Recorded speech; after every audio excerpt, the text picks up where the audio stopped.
Okay. Good evening, or afternoon. It's 4 o'clock. We're gonna call roll call.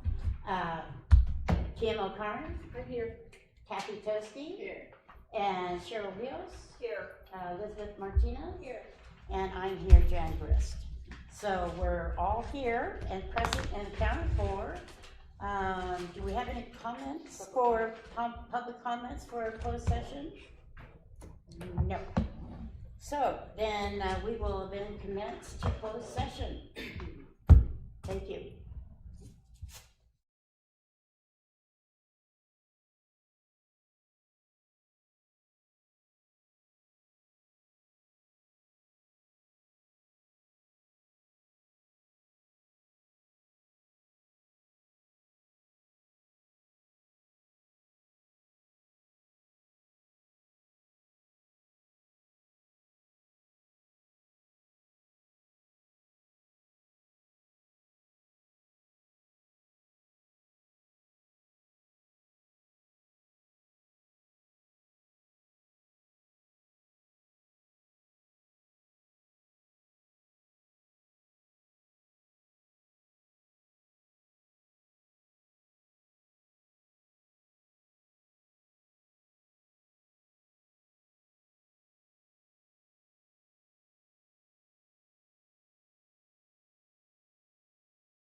I'd like to convene to open session, and with that in mind,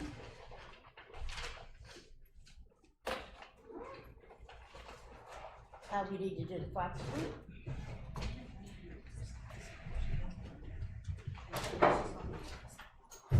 Ready, salute. I pledge allegiance to the flag of the United States of America and to the republic for which it stands, one nation, under God, indivisible, with liberty and justice for all.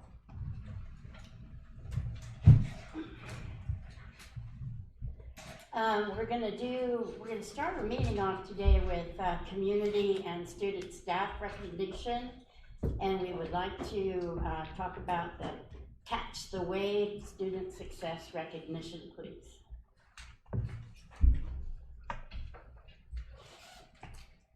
Good evening, Board of Trustees and Superintendent Sanchez. So we are very excited to present this award, our first of one each month at each board meeting for those that go above and beyond for student success. This is our very first one. We just started school, so these four people are being recognized for the work that they did over the summer. And unfortunately, I only see one of them here at the moment, so I will hold on to the others for them. But these four administrators gave up their time over summer, and they ran an exceptional program for our students, whether it was for ELOP, whether it was for Gen Ed, whether it was for ESY, or whether it was for literacy. So all four of those administrators are well deserving of the very first Catch the Wave of Student Success Awards. Lizette, if I could have you come on down.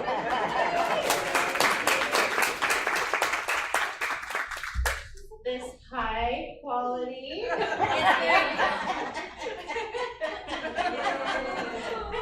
This is our prototype. We may have to upgrade you. But we want to say thank you for, it is so difficult being a school site administrator. You have so many balls to juggle, and during the regular year, you were designing a program, registering students, making sure teachers had what they needed, making sure students had what they needed, and it doesn't go unnoticed. We are greatly appreciative of the things that you've done for our students for those short 22 days or whatnot. So thank you so much. This is just a drop in the bucket for gratitude for you. So moving forward, there is a nomination form that will be sent out to everyone, and anyone can nominate a student, a classified employee, a certificated employee, any administrator, anyone who is in our district to be recognized. Yep. I think is this you, Nancy? Okay, so, okay, you want all of us? If you'd like to. Okay, all of us need to come down.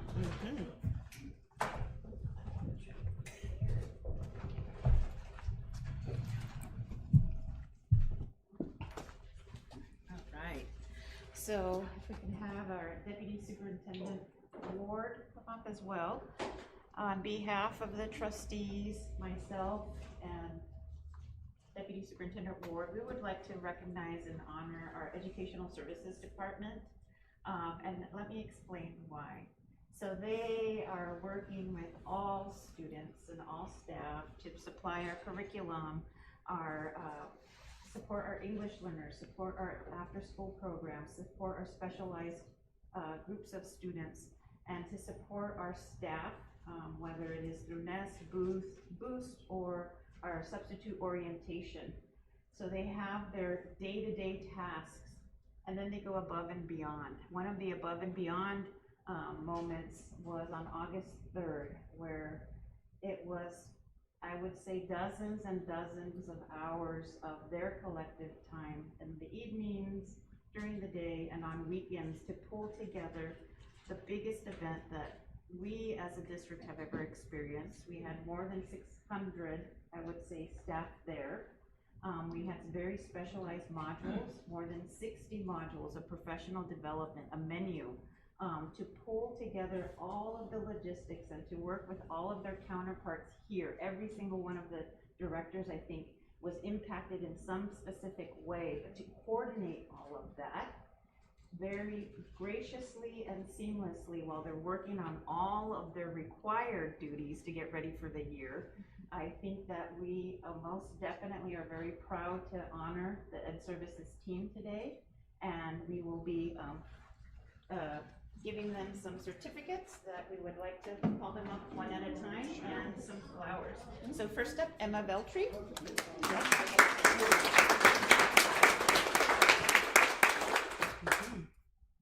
If you can, thank you. Thank you. Thank you. Aw, thank you so much. I appreciate it. Oh, very nice. Thank you so much. You want to stay up here for photo ops with the board? Okay, next up, Jennifer Miller.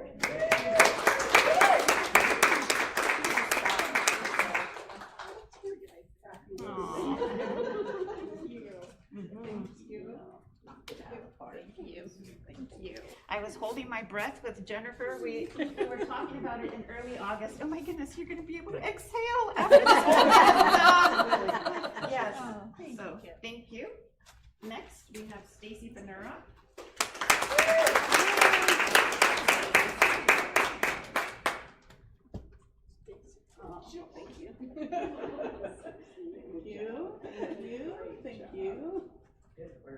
Thank you. Thank you. Thank you. Thank you. Thank you. Thank you. Thank you. Good job, as always. Jill Cameron.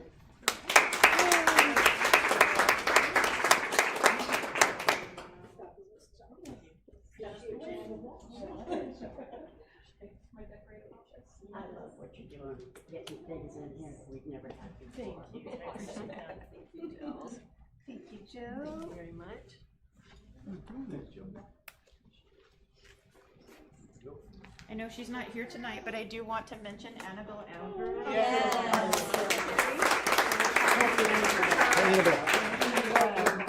Comes back tomorrow. Yes. Yes. And last but not least, Dr. Colleen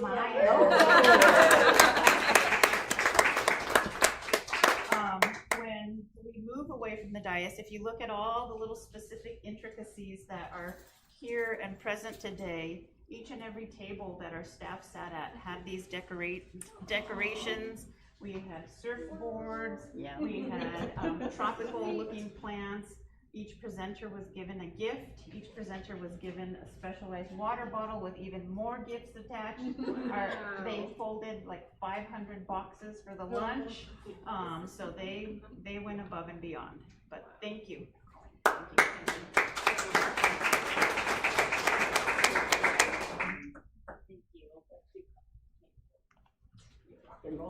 Thank you. Thank you. Thank you. Thank you so much. Who's gonna take the picture? Good job. Thank you. Louise will take a picture. You always take I know who's gonna take the picture. I You know. will. I know. So let's see. Louise is. You're in charge of the group. We're trying to phone. Okay. Tim's got us covered. Oh, okay. And take one with me in case I mess up. Can the board switch over? No, we have foodies. I'm like, weird. I know. I don't know if we all fit. Get in front. The piano, do a piano. A little bit closer. There we go, so that's good. Yeah, are we turning to the left? To the right? Everybody stick their left foot out. Yes. Good job. Thank you. Thank you. Thank you. Thank you. Thank you. Thank you. Really, it's so good. Beautiful. Yes. Yeah. You want to take that? Yes. Thank you so much. And if I may, we have another administrator who just. Oh, yes, If yes. that's okay. We have another administrator. Mr. Espinoza, if you could come on up. We've recognized the 4 administrators that led a summer program this summer and how exceptional the programs ran. Every student read the same book, every student had the same t-shirt, every single thing was so closely collaborated with. The four of you worked together so well. And are you running away? Please back for share. Please don't go. As he's getting a call. Anyways, thank you so much, Luis. We just wanted to recognize you with this trophy that doesn't have with this trophy for catching the wave of students.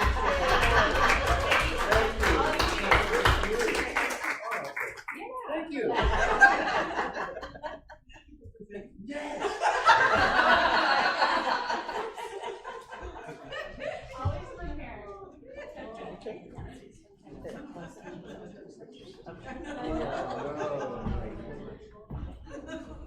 Now I have information from closed session. The Board of Trustees approved the retirement of a classified employee 5-0. Okay, that's all that we have for closed session. I need to approve the agenda, please. The motion. I'll make a motion to approve the agenda. Second, somebody? I'll second that. Okay, so for yes, Kim? Aye. And for Kathy? Aye. And Cheryl? Aye. Rick? Aye. And I'm an aye, so 5-0. Okay, do we have any public comments? Oh, the basket is empty, so no public comments. So now we have communications. The employee group, Hollister Elementary School Teachers Association. Would you like to do a presentation?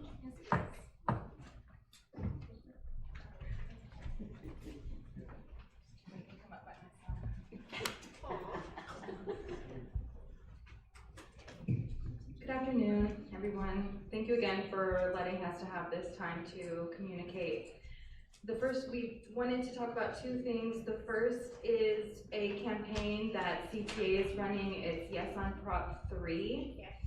I will be sending an email to the board asking if you would consider passing a resolution in favor of Prop 3. If you're not familiar with Prop 3, it generated over $14 billion for California schools last year. Prop 3 also is a tax, but a tax only for couples who make over $740,000. Oh, is this the billionaires tax? No, it's separate. Oh, It's okay. different. And then, as we know, without that money, which is almost $14 million to our county, there would be massive education cuts in 2030. So I will be sending an email with information about that, hoping that we can collaborate to support Proposition 3. The second is that, as we know, there was a phone outage or power outage on Friday, and that affected everyone, very inconvenient. I did receive some communication from teachers that there was anxiety about not being able to communicate with, for example, administrators or the office, especially around student behavior, particularly elopement. And HESTA would like to ask or request that a protocol or a plan be developed or communicated, if it already exists, about what to do when these outages occur so that teachers remain connected and they can get support for the behaviors in their classrooms. Do your teachers have thoughts on the matter? Well, it's a complicated thing because the school phones were out, but then also our personal cell phones were out. So it's almost like I don't know how we could communicate digitally. Oh, Betsy says walkie-talkies. And so walkie-talkies still work at the sites? I would think so, wouldn't they? And our phones did too, correct? No, they're. No, the phones did not. Personal cell phones did not. If you're on Spectrum, Right. right? If you have any other Well, I guess provider, it would have. now that I'm saying that, I think. Yeah, mine They did. Oh, they did? Okay. Yeah, that's right. Yeah, it's just if you were allied with that company. And now that I say that, iMessages were not working, but the SMS messages were working. So I guess personal devices might work. Because a lot of our teachers were using their phones as hotspots. Okay. which is not ideal, maybe. Right. So, you would have to know how to do that. I'll show you. I don't wanna learn that. yeah, she's, I'm with Betsy. Yeah. TE. yeah. It was inconvenient the whole day. It was a tough day. You know, also, I am not always on my tech devices, so actually I didn't even know anything about the outage. So maybe the board can get a little notification saying that there are outages. I didn't get anything. Yeah, she did. She did, she sent it out. Yeah, no, for some reason I didn't get it. Maybe my Phone was working? actually I was on Verizon, so. I like the walkie-talkie idea. And maybe, just an idea of how many walkie-talkies do we have that are functional at each site? And do we need to increase that number? Yeah, what's the accessibility? Well, yeah, because if there's an, like a earthquake or something like that, all of those things are gonna go out too. And would walkie-talkies work? Would you guys know? Would they work if there was cell towers were down and all that stuff? Depends if the repeater is working. It's damaged. If the repeater's out or out. Okay. So I guess there's really no foolproof way. Sure, I think just if we could, Yeah. like, make a plan, and then communicate it to the teachers so that they know. Mhm. I also wanted to say, I attended the training, the reading training that we did with the county, or was offered through the county. I just wanted to say that was a great training, and if it was in conjunction with us, thank you for that, because it was probably one of the best trainings I've had in a long time. It was excellent, excellent. Anything else, Beth? No, I think that's it. Thank you so Okay, much for your thank time. you.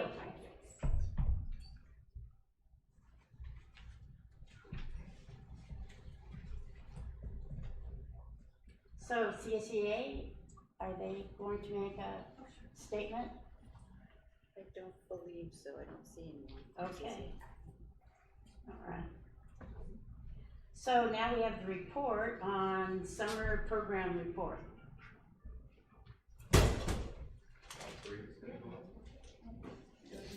Yeah, now. Do what I would say, the sooner we start. sooner we finish. Hey, that's outstanding. I have no problem with the clock. Who's in charge of the clock? Brandon? Cut it in half. All right, here we go. So there were a couple people that were unable to make it. I don't know, Rancho San Justo has their back to school night. So Right. it is the three of us tonight. So you know what? I had a great time. I regretted it at first. I was super excited. I did it, of course, because it was at Sunny Slope. And then I thought for a moment with Miss Jimenez, because we signed up together, it's like, man, what were we thinking? But you know what? It turned out great. Let's get this started. Well, you know the three of us at this point, right? Introductions: Luis, Lizette, Joe Rivas. And then again, Cecilia is not able to make it because she is at Rancho.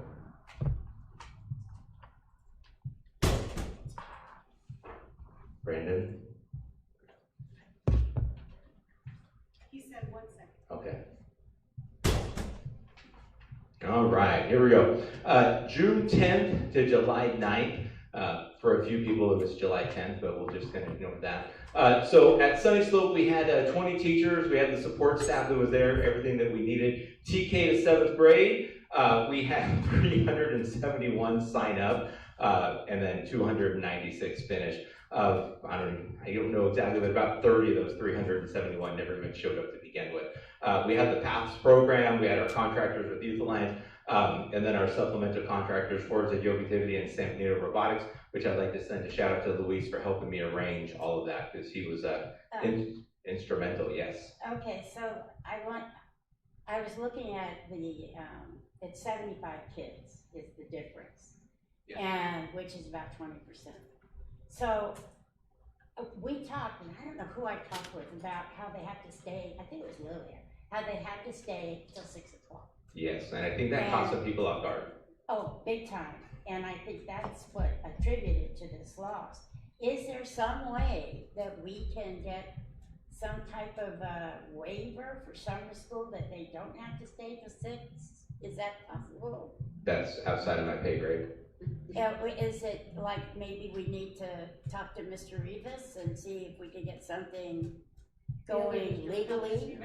The other Mr. The other Rivas. Mr. okay. I can gather that information and I can share it with you, Jen. Yeah, but I think if I had a little one, I don't want them there till 6 o'clock. It's a long day. Yeah, It's a very long day, which was why, and I know Lily is not here right now, but her and I were big proponents for serving lunch later in the day. I know that's been an issue that's came up because our opinion, I'm not saying it's the right opinion, our opinion was 8:30 to 5:30 was a long day to serve our kids lunch at 10:30 or 10:45 a.m. Yeah, it's true. So that's why we pushed for later in the day because of that reason. It's a long day for me. Yeah. I wouldn't want to be there that long. Well, I wouldn't want to be 7 and doing that. That's why I split it with this guy. I was there till about 1, and then he came over and I gave him the high five.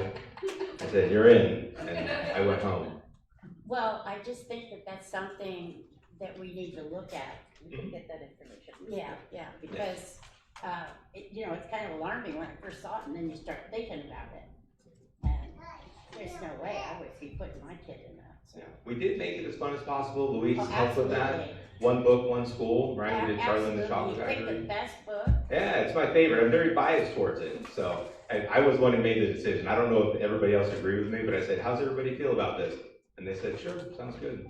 That was my decision. So they loved it. Thank you. And if they Yeah. hated it was Louise's We idea. heard nothing but likes at R.O. Hardin, so they really liked it. Yeah, I feel like Sunny Slope liked it too, and I feel like the teachers in the ESY program liked it. I know they did a lot of activities surrounding it as well. Yeah, because the people that, do the program, I guess they have stuff for special, isn't that what you told me, that they had stuff for special? Yeah, I reached out and they created a separate curriculum to support our students. Yeah, see, that's awesome.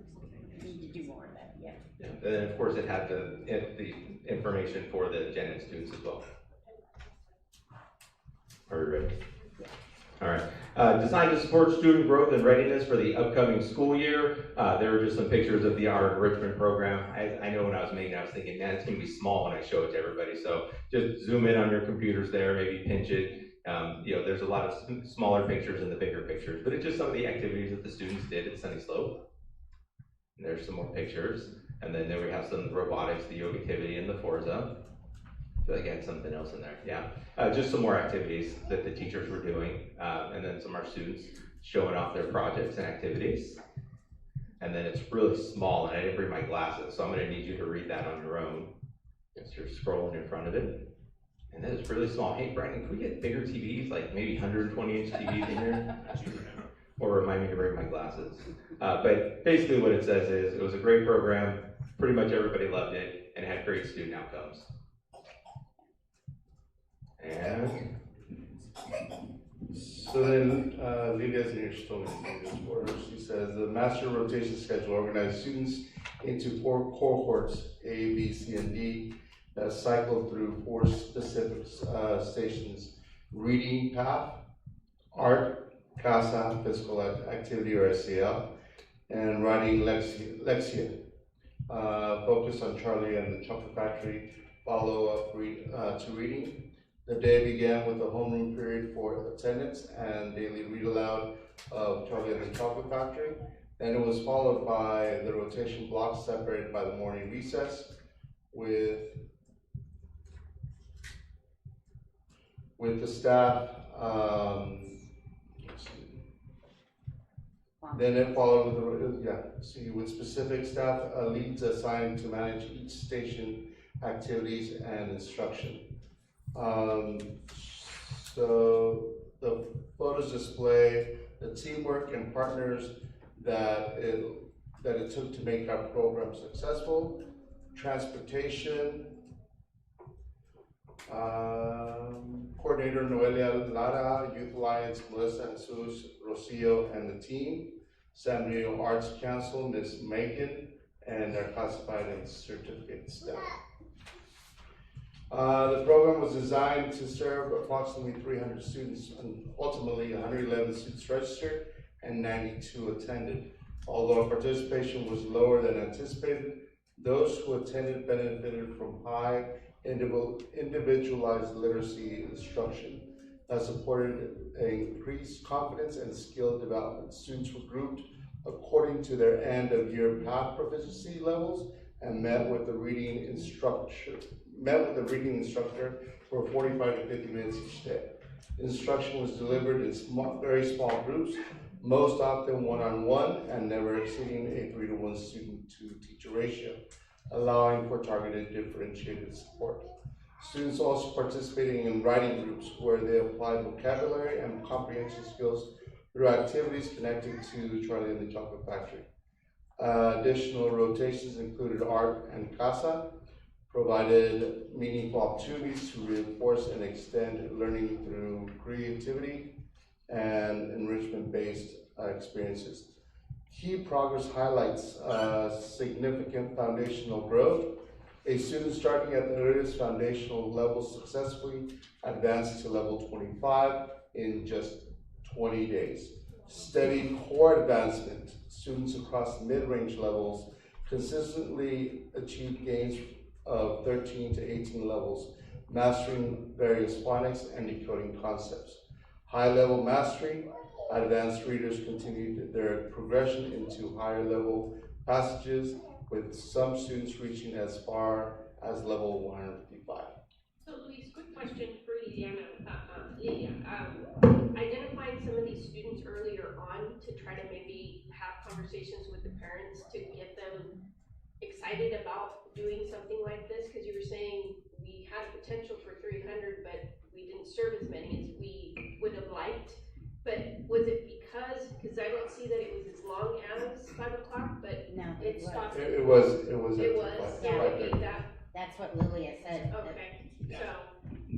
Yeah, so we had the authority for 300 to come. It was prioritized for R.O. Hardin students first, and then HDLA. And then after all of those parents got the invitation, then it was opened up to everyone, and it was really difficult to get those kinder, first, second graders to that campus.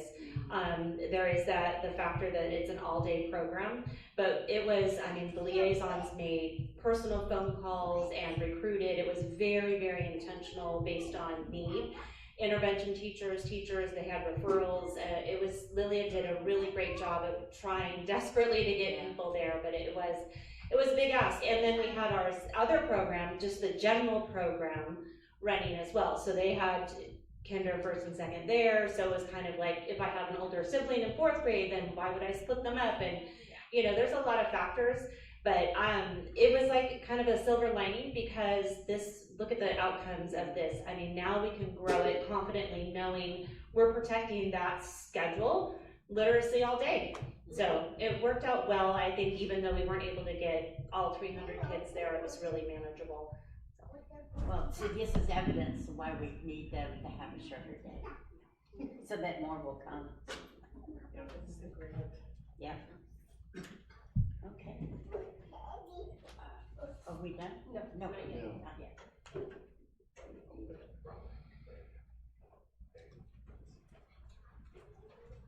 Good evening, members of the board and Superintendent Sanchez. My name is Lisa Jimenez, and I had the privilege to serve as the ESY administrator this summer. So our extended school year program successfully served 146 students, including 85 with mild to moderate needs and 61 with extensive needs. We had a dedicated team of 14 special education teachers, 47 paraprofessionals, and specialized staff, including BCBAs, speech therapists, occupational therapists, mental health, supporting our students in their comprehensive academic, behavioral, and medical support. We also had a nurse as well. This collaborative staffing model ensured that each student's individualized education program, IEP goals, were addressed within a safe and supportive environment. Our students really enjoyed Charlie and the Chocolate Factory, and I really want to recognize our staff who did an amazing job. If you look at these photos, they incorporated the novel study and they made it accessible to our students. They did whole class group instruction, comprehension checks, and we also had, for our more severe classes, we adopted reading buddies. So one of our teachers reached out to general education and they were able to get that going. In addition, we wanted to give a special shout out to Luis Espinosa and Youth Alliance for including our students in your Spirit Day celebrations. which further fostered a well-rounded and inclusive summer experience. And it's really cute. You can see our kids wearing their college shirts, and in that lower left corner, we gave out popsicles, and you had an option of popsicles or fidgets as a prize, and so that team was celebrating that they won. And here you can see them doing a multi-step, following a recipe, and they cooked with chocolate. And here you can see some images from yoga, art, watercolor that our students were able to participate as well. So I would just like to close it out and recognizing the exceptional dedication of our ESY staff as well as our district special education staff. Thank you so much, Dr. Gutierrez and Brenda, whose commitment to going above and beyond was instrumental in creating an engaging environment where all students could thrive. Thank you. That was a great program. It was really a pleasure to see. Absolutely. Thank you so much. Yeah. Thank you. Okay, so now report on facilities.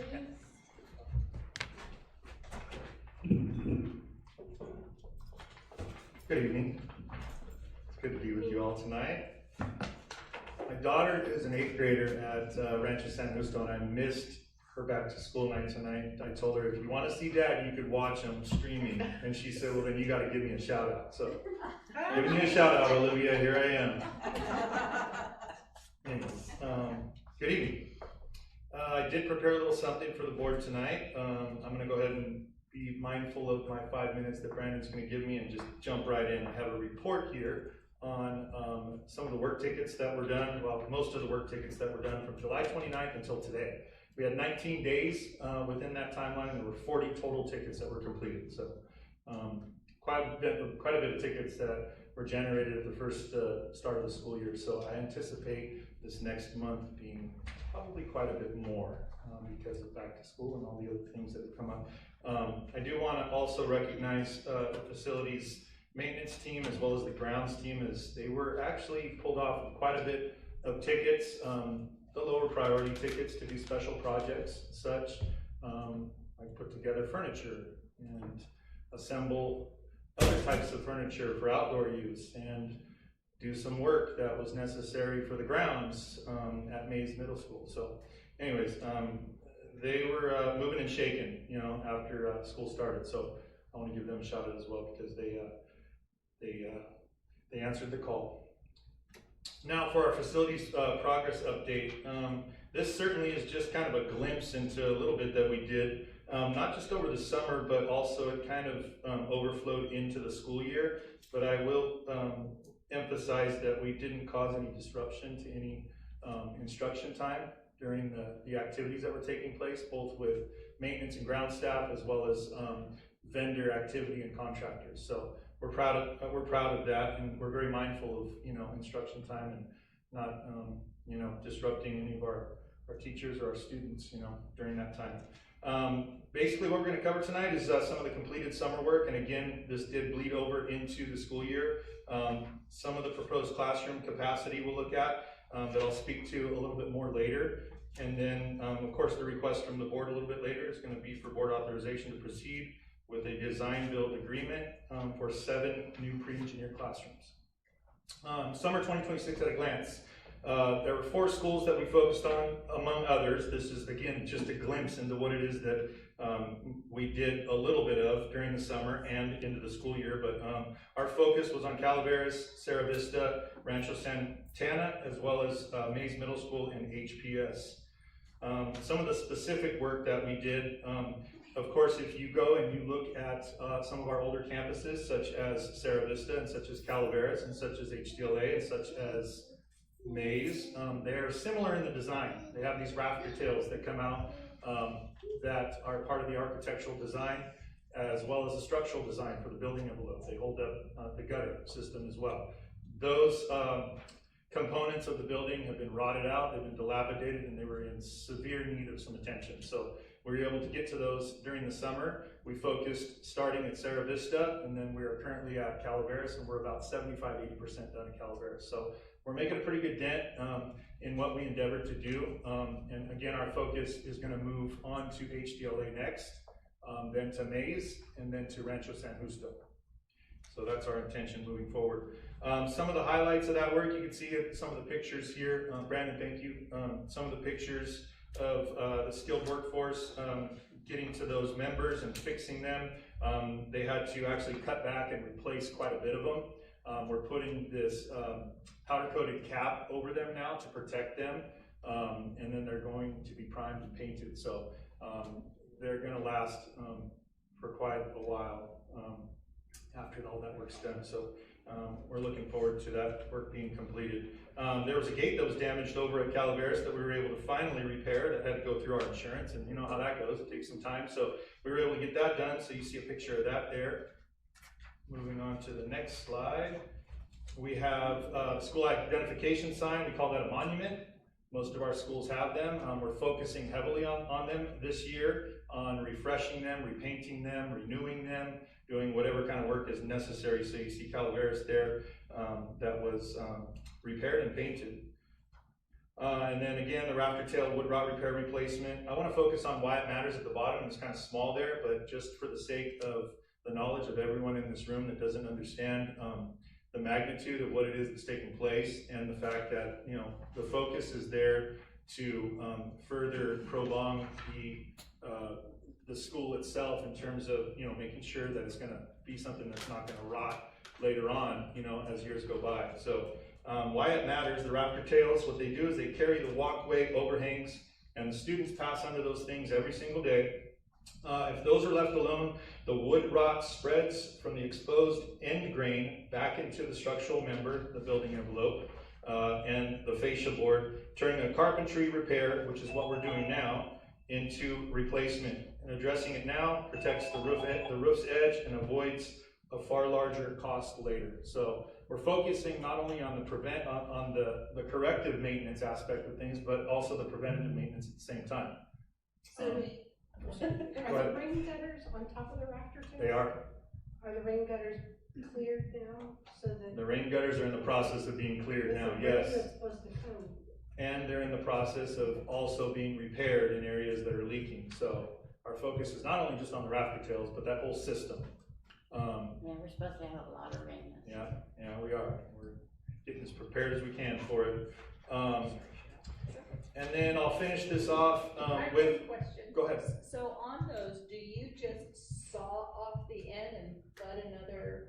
Yeah, it's called scabbing a piece onto it. Yes, Okay. that's exactly. And there's a hole that's drilled through it, all the way through it, and then there's a plug that's stuck in there. And So then that's how it's got the strength to help carry the load. That's correct, Okay. yeah.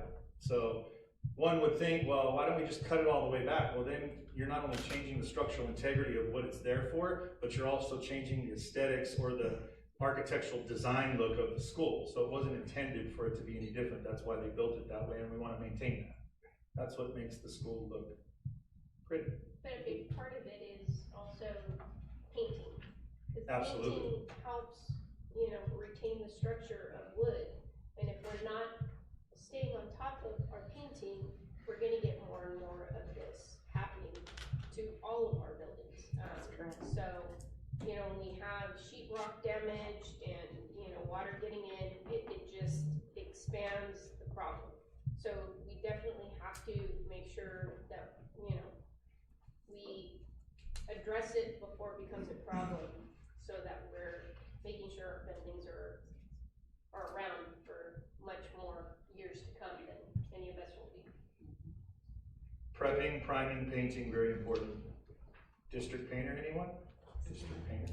But, you know, because I know we had kind of talked about this, because I know we have a lot of skilled folks in our district, and, I mean, you could probably be creative and, you know, work with the union, but build a crew that could probably over the weekend, you know, if you had 10, 15 guys willing to paint a school, you could do some pretty good damage. That would be amazing.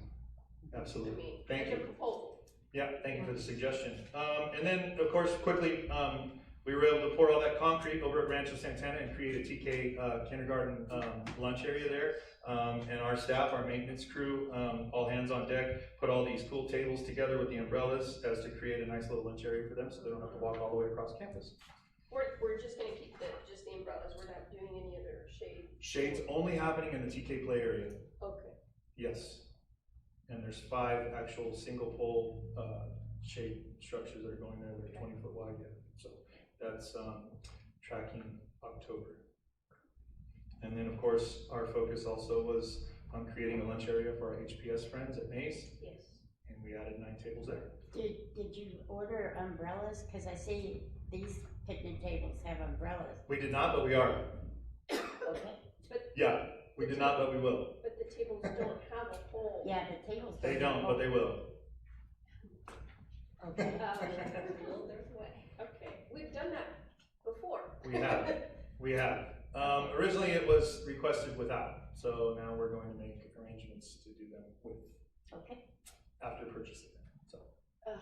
that's where we're at. Okay. And then we have, of course, I'm going to speak to this a little bit more in detail a little bit later with the board, the new classroom capacity. But quickly, I want to focus, and I can maybe take some of that time now. 5 minutes is a really short amount of time to get through all this stuff. But the pre-engineered classroom building, and then really quickly going through the purpose-built for a permanent structure. It is code compliant, of course. It goes through DSA. That is considered pre-checked, so it's already a pre-checked structure in terms of DSA, so it's an over-the-counter structure, means that it's pre-approved. So if we go back to when we first built our ELOP buildings over at the 3 campuses, at Cal AAA, Lad Lane, and Sunny Slope, that was all done with the state architect, and it was pre-checked. And so those buildings are pre-checked, meaning we don't have to wait the duration of time for it to go through the entire process of approval because it's been pre-checked, because they're similar, same to what we built the ELOPs, the design to what we built the ELOP buildings. So we save time. So this is a picture of exactly what we're gonna be putting up. Not exactly, I think there was mention of not wanting the garage doors. Okay, so we can eliminate those. And I can get into how scope can change. You'll see an all-in number for each one of the buildings, but scope and cost can change as we move forward throughout this process, because there was talk about not putting those garage doors on the classrooms. I've been in classrooms with the garage door. Mm-hmm. It is fantastic to keep the garage door because you can have indoor, outdoor activity going on. That's my opinion. I think that was the thought for the ELOP buildings, right? Right. Colleen, originally, yeah, so. That's just my opinion. Well, the one is for security for the kids, for an active shooter. And I think we also have those for the ELOP buildings, and I don't think they really use the garage door, but I'm similar thought to you. I really wanted them at that time. Yeah, but I think for me personally, for lockdowns or, shooter on campus, because Janice talked about even our offices having bulletproof glass, and there's, for us, for students and a teacher to be in this classroom and feel they don't have a wall or something more than glass to protect them from a shooter being on campus, worries me. I wouldn't want a teacher to have to figure out where to put these kids in the classroom. Well, that's how it is at Maze already though. The classrooms, the D wing, the B, C, and D wings all have glass on each side. Windows that are at level of the students. They're not, and they go all the way up. And so yeah, you are open season that way, but I would hide, when we had lockdown, I hid the kids in a corner, and we were just all like this, even big 8th graders, and we were all like this, and that's what we did. We have blinds on those windows. Yes. though. Yep. So, and whereas, that was my question regarding the glass here is because it's so big and it is floor to ceiling, anybody from the outside, you've got full 180-degree view into that room. And so if we don't have the garage glass door, will that just be then another solid panel, or will there be just a window somewhere else? I know they're up above, but. We can design it however we deem necessary, but it can be just a single, a solid stucco wall, or we can probably add a window like there are up top, those windows that are up top, something similar to that. The only real, what I would maybe think that you're considering to be a floor to ceiling would be that side light next to the door, Yeah. right? So And I that's do know really we the only have, one. we have those at other sites, they're a little bit skinnier. Mhm. Do those top windows above the door there, do they open? They do not. So there is no outside ventilation into these classrooms? There would be, well, no, not for those type of windows, not up top, no, there would not be. And that's a problem. Yeah. That's a big problem, Yeah, especially if the but air I'm sure they conditioning could be, goes I'm out. sure they could be constructed that way to add a window that's operable. So we can talk to the contractor about that and see if that's something that may be part of the design. We could add that to the scope if necessary. Well, they have to have open windows, they have to have the an ability opening. for that. Yeah. It has to happen. Yeah, because it'd be difficult for them to open them being that high. That would Well, be we have a the, concern. we have them like Yeah. our hardened where they're able to, I'm not saying it can't be done. yeah, We can have a certainly pole do to it. open them and close them. But for me, it's also, vandalism, when you have something for kids, if they get onto campus, they just, temptation. We have broken windows normally, in regular classrooms, let alone something that's a full garage glass, door yeah. window. Like, I'm sure there's design options that we can look into, absolutely, and I can share with the board when that time comes, Okay. absolutely.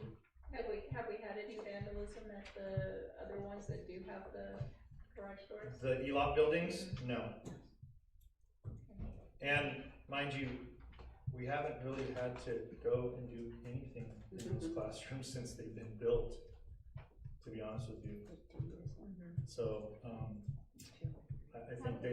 I think the delivered product was topped up quite a bit, and I think it's holding up quite a bit to how it was topped up. The deferred maintenance cost on those things over the course of just the short term, but then getting into the long term is very, very minimal. And I can share information about that because I have some stuff that I can share with the board as well. Any other questions about that? Will, I know we saw you last month, will this be a monthly report? I think it's according to however the board wants me to proceed, Yeah, we'd like a monthly report. Okay, yeah. On progress of what's going on with the buildings Also, and the other things that they're doing. also, I had a question regarding the parking lot of the HPS area. Yes. So I remember, years ago, before all those houses were built, I believe, maybe even like Kip and Victor Gomez, they were talking about I'm gonna go this way. I'm not gonna interrupt you. I gotta go this way because I'm gonna give something to the board to look at while you're talking. Okay. Because I do have some. that we were talking about, that parking lot was gonna be deeded to, Hollister School District. And I believed that that was what was gonna be happening. And is that not the case? I think that was something that, The last one I shared was. Carla, when she was on the board, had been very active with that development and that Right. developer. And, with the city to ensure that we had that piece for our use. So was it deeded to us? So I can answer that. Oh. So to answer your question, no, it's not been deeded to the school district. It is owned by the developer still. I did have a conversation with some of the personnel that works for the developer, the project manager, and the person who runs the homeowners association there for that project there as well. And the project manager had made it very clear that that parking lot had not been deeded to the district. It's still owned by the developer. But I did ask him if that's the case, because they don't want anyone parking in there. And I said, well, then why don't you deed it to the district, and then we can take possession of it, and then we can work with you and allow you to park in there, rather than you allowing us or not allowing us to park in there, because it'll eventually be ours anyways. And the answer that I got was, I don't think a negative one. It was, well, then I need to get a little bit of pressure so that I could pressure my boss to actually finish the parking lot so then it can be deeded to the district. And that also has to go through the city. So the city has to put pressure on the developer because they have temporary use of that parking lot. It's open currently, there's an actual opening to that parking lot on the Memorial side, which if you see on that plan will eventually go away. Because there's not gonna be any opening. So I think it's on the last page, you'll see the finished parking lot, what it looks like there. So there'll only be access, meaning entry and exit on the maze side. But that's not gonna work. Well, when we walked through that, I thought so, Jan, when we were talking about that, I said, look right here, there's been an area that was made for cars to go from the parking lot right into the bus. And the problem is like fivefold. One is student safety. We can't have cars going out where we have buses that are being dropped off, parents illegally picking up their kids, illegally making their left turns. And this is 24 years of doing our duty, and the behaviors haven't changed. And that is just way too dangerous. It's just not gonna fly. So I'm gonna send out a disclaimer publicly that I had nothing to do with developing that. You know, that was the developer's finished product, that's their site plan, that was from the developer. So if that's something that means we need to have a discussion about, I could certainly get a hold of the developer and the folks that I've been talking to over there, and we could have. We need to, how you pull in right now, that's how you have to exit. I mean, we have to. Well, have that's that. how it's designed right now. Yeah, but The way in is the way out. they wanna close it off, that's But what you're because saying. they made it to where it almost looked like you were gonna come in to be able to drive your car into Maze, right? Yeah, it's not completely finished. So yeah, if you see that last page there, you'll see how it's one directional, it's in out. It's Right. just student safety. And, yeah. We can't do it, student safety, period. So I could talk, Superintendent Sanchez, we can have a conversation have about that this, and then we conversation. can talk with the developer and see what kind of adjustments or arrangements can be made, you know? And the parking lot has its own parcel number? It does, you see it's parcel C, I think, on there, or? Parcel C, yeah, parcel C. Yeah, Cheryl, yes. So I agree about the safety issue for students, if we were to open up that access between the two parking lots.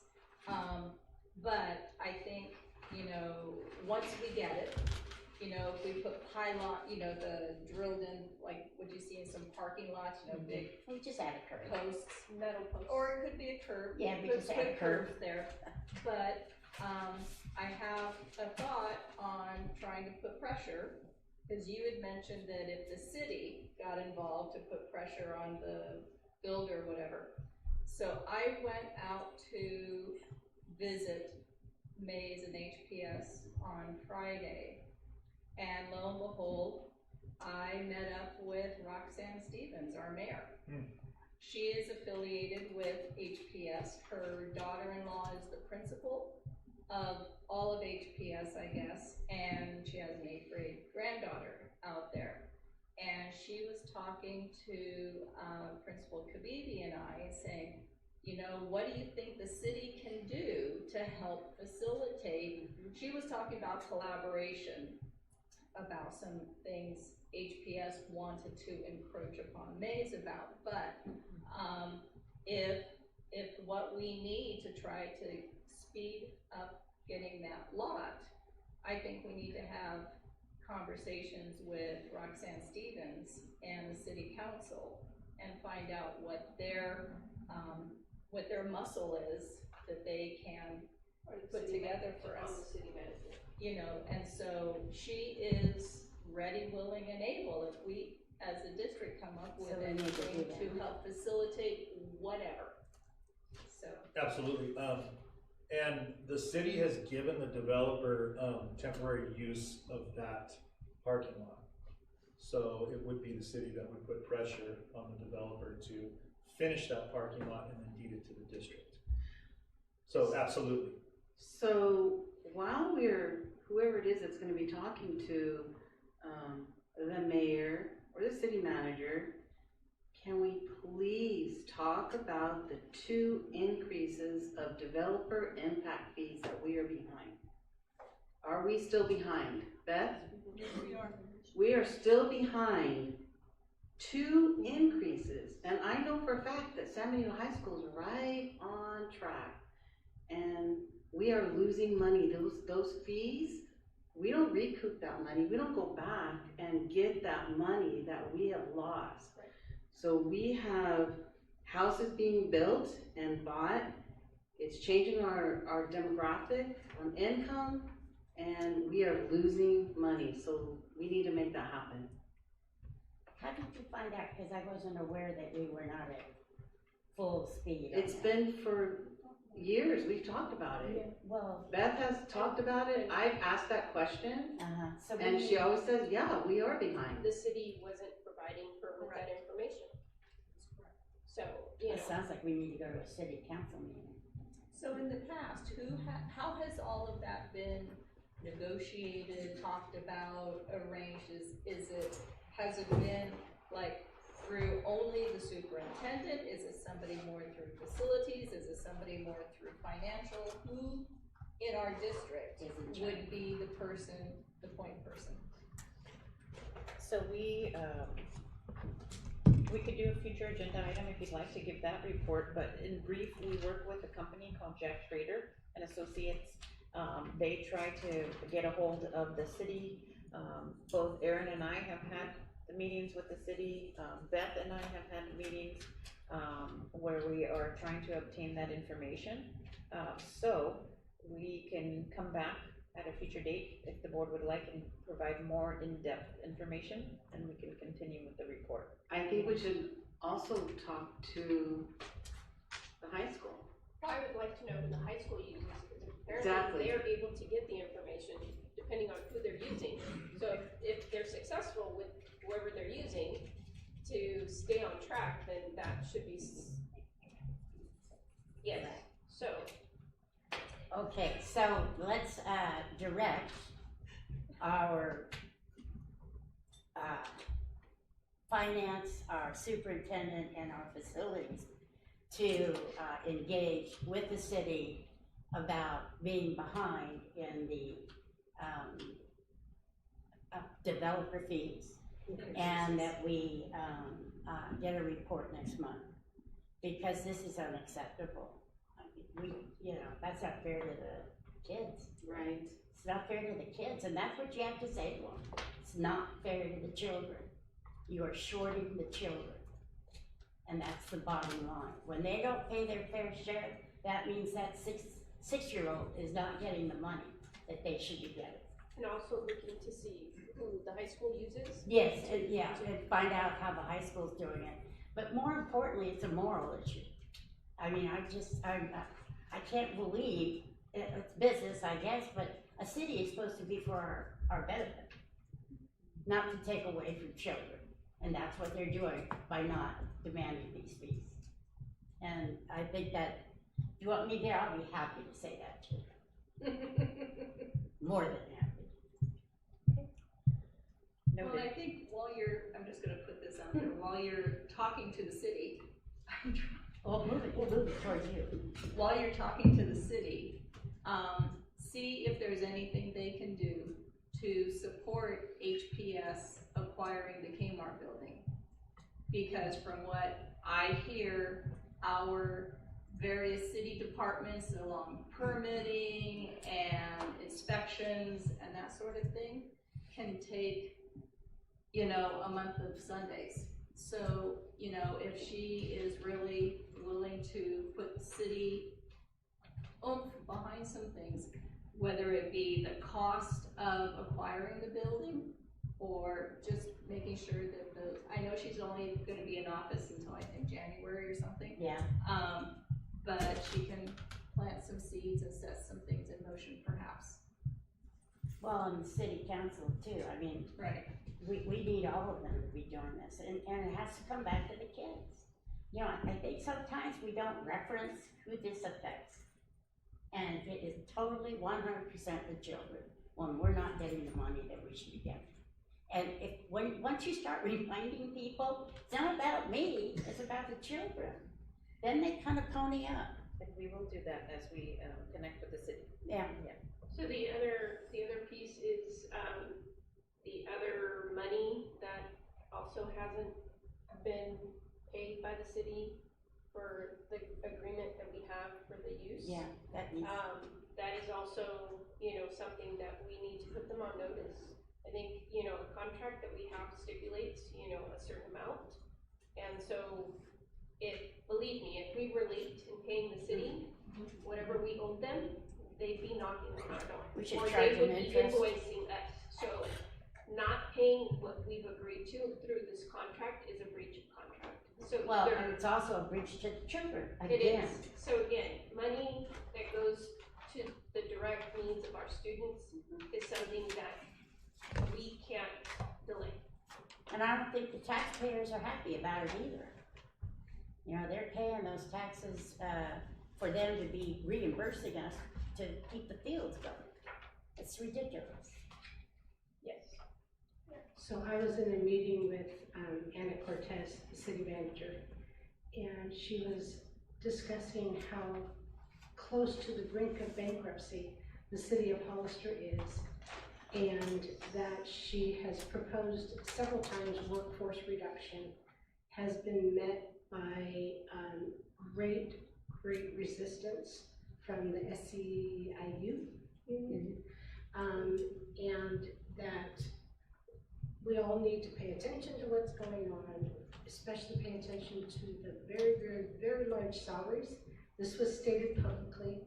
I'm only repeating what I heard, that there's one person working for the city that's making $700,000, and that the average salary is $300,000. So I believe that we need to do something as a community to actually launch an investigation into our city and find out why. When Anna first got there, they were not able to provide her with financial reports for the last 4, 5, 6, 7 years. She kept asking for them, they couldn't provide them. So this has all been said publicly, so I'm not repeating something that was said confidentially. I read about it, yeah. So, we do have a bigger problem, but we need to fight for our school district and For our what children. we need financially. Yes. We need to fight for our kids. Yeah. And this isn't an option of delaying it on our part, you know, we have to stand firm, and I think it's an obligation that we have to continue this. So whether it's through legal, you know, legal process or whatever it is, but we do need to take action. We can't sit back and just allow it to continue. We will work on that.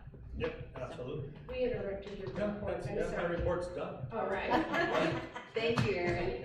We took more than your 5 That's okay, minutes. that's okay. Oh, this is your paper. Yeah.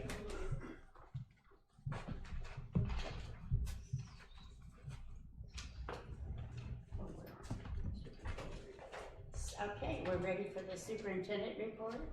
Okay, so good evening, the superintendent's report. It will be brief. I did take the board's direction of a 5-minute report, and I took that literally, so let's see if we can meet that requirement. If I can get, let's see. Is it going? Back to school nights, we have had several. We actually have 2, I believe, tonight. So we visited several sites.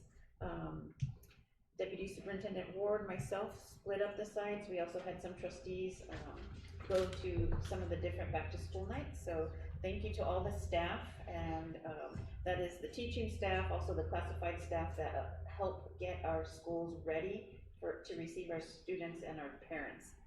Next slide, please. So what I'd like to talk about tonight is the support and preparation at Mays for HPS.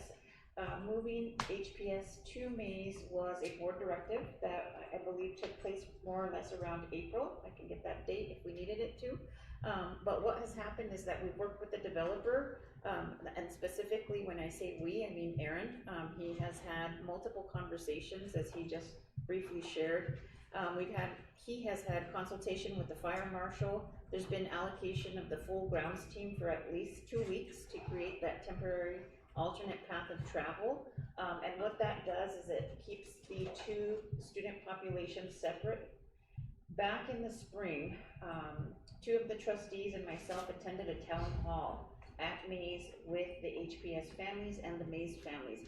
Part of that message that was loud and clear is that there was a lack of feeling safe potentially at Mays, and some of the parents even talked about having a complete and utter separation of the two campuses. From there, I know that as a governance team, there were public discussions of having two separate sections. So there have been additions of perimeter fencing. We've had observation of the trustees during the first week that HPS was in session.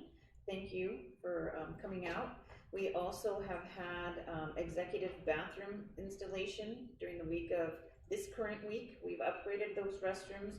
We've had allocation of additional student nutrition staff, if we could move forward, to accommodate the 190 or so additional students on the Mays campus.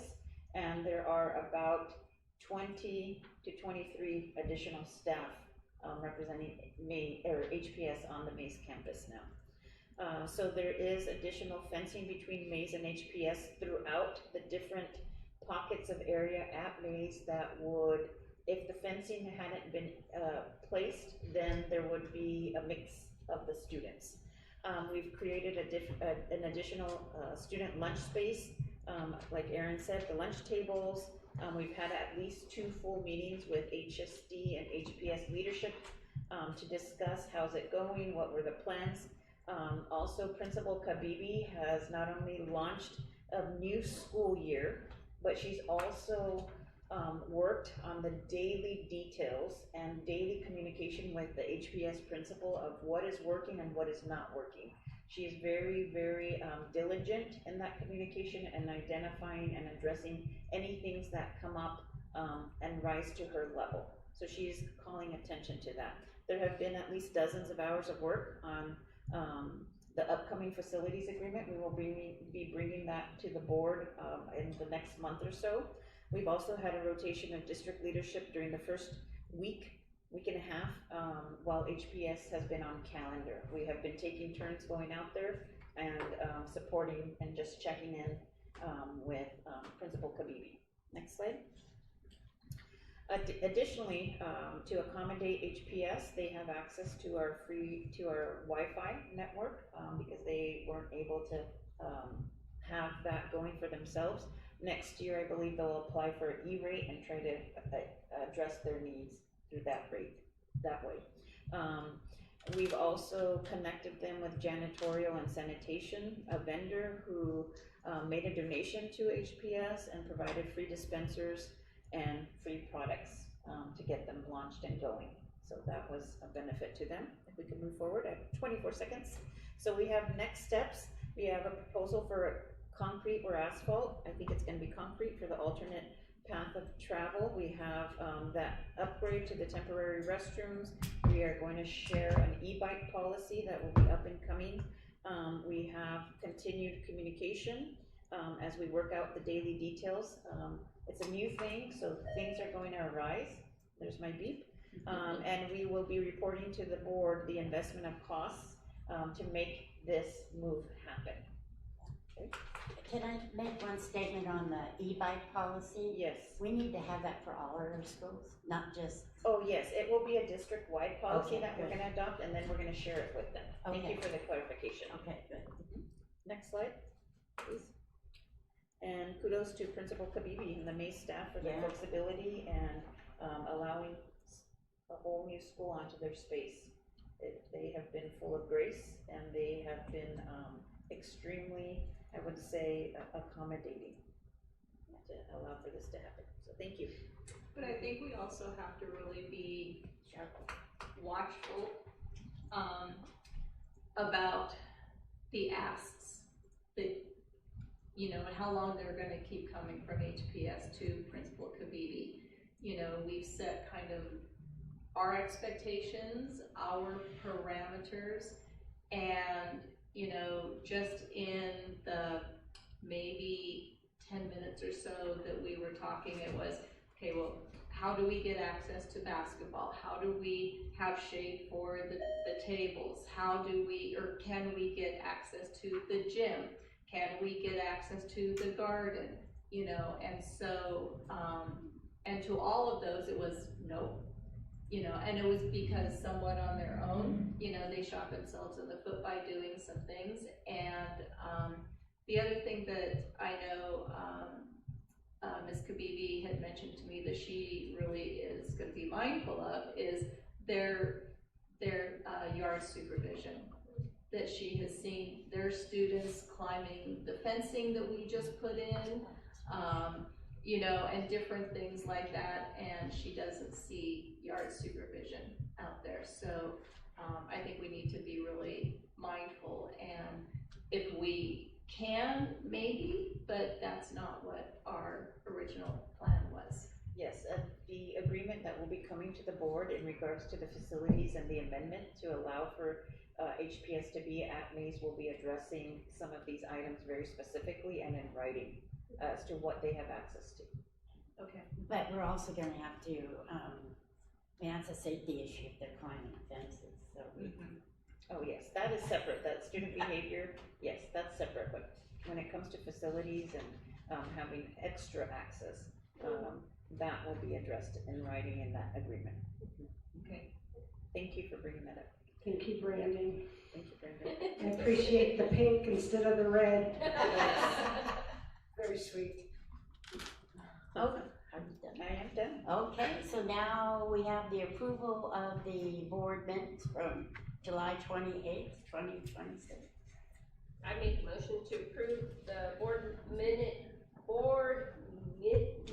meetings for July 28th, 2026. Do I have a second? I second.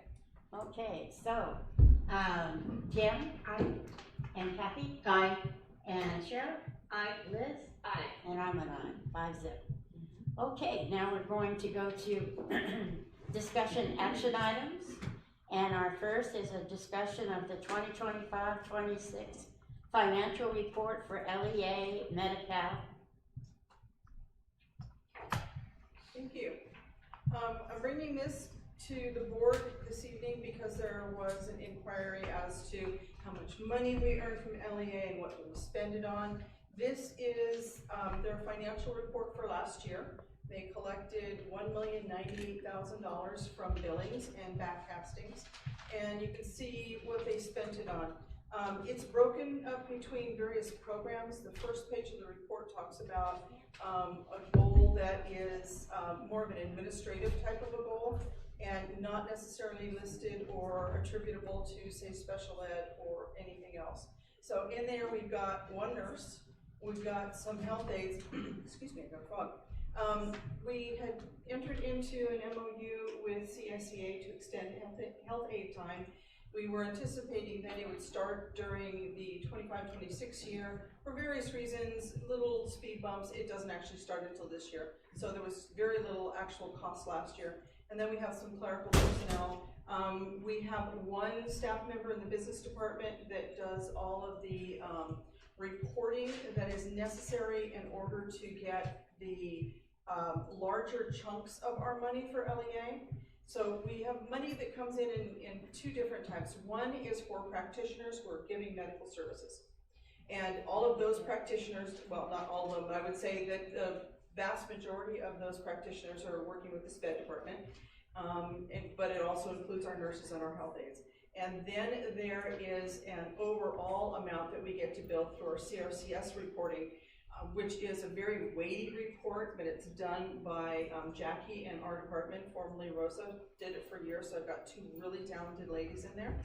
And so there's 25% of Jackie's salary is going in there, and then another 10% of a clerical person in order to handle the necessary clerical support for LEA meetings. The collaborative gets together multiple times during the year to talk about requests for funding and how we're going to spend the money and things like that. So we've got the 3 right now basic salaries. Come next year we will have another 9 fractional salaries because the LEA collaborative agreed to take on the additional amount of time for the health aides. The nexus between the Medi-Cal that's being collected and the health aides activities. They saw that, they felt this was a good thing to have health aides there from bell to bell for our students. So they've agreed to do that. And then there are various different conferences, contracted services, food for some of their meetings, and some licensing agreements. One of the licensing agreements has to do with the billing, and the contracted service is for MBT, Medical Billing Technologies. They're the ones that take the practitioners' billings, clean them up, make sure that they are ready, and like a doctor's office would be, to submit to Medi-Cal. They also support us in our CRCS reporting and that check of money that comes in there. So if you go to the third page, you will see the amount that's attributable to regular education. The collaborative annually takes requests for, my word, mini grants from various different sites, individuals at sites, maybe departments at sites, for money to do things that will enhance the activities that go on on regular basis, but maybe those funds aren't there. They're one of those above and beyond kind of things. Gosh, I wish I had it. And so they generated, or they approved $79,000 worth of these grants to a whole slew of people. And if you move on to the next page, you'll see that we're doing the same sort of thing with special ed staff members. Now, right now, there's a budget in there for clerical support. We are in the process of shifting the fractional amount of clerical support from the business office to the special ed department. They're going to take on more daily activities of the LEA collaborative. But the lower part of that report shows supplies, services, and conferences for individuals that are in the special ed department. So this is the total of the activity for the year. They're actually doing very well in their billings. If you go back up to the top page, we only came up short by about $150,000 from where we thought we were going to be. But during the year, we updated that budget because they have been collecting more money on that CRCS and some backcasting that comes in. Backcasting we don't budget for. What that means is MBT, when the opportunity presents itself, and they don't know when that's going to be until Medi-Cal Billing Technologies lets us know, the federal government will decide, 3, 4, 5 years ago, well, maybe this should be paid at this rate. And so MBT will take all the data that we've given them from previous years, and they will go through that and say, well, what else can we bill? That's backcasting, years from years ago, and then we'll get money coming in. So this money is categorical. It stays in this fund. It can't be taken by the district other than the indirect for supporting the activities that are going on in there. And it's rolling over a fund balance of about $1 million. Okay. Any other questions on that? How'd I do in my 5 minutes? Great. I have a question, Beth. Yes, ma'am. So we brought in a little over $1 million, and that was for school year 25-26? Yes, ma'am. And so it looks to me like we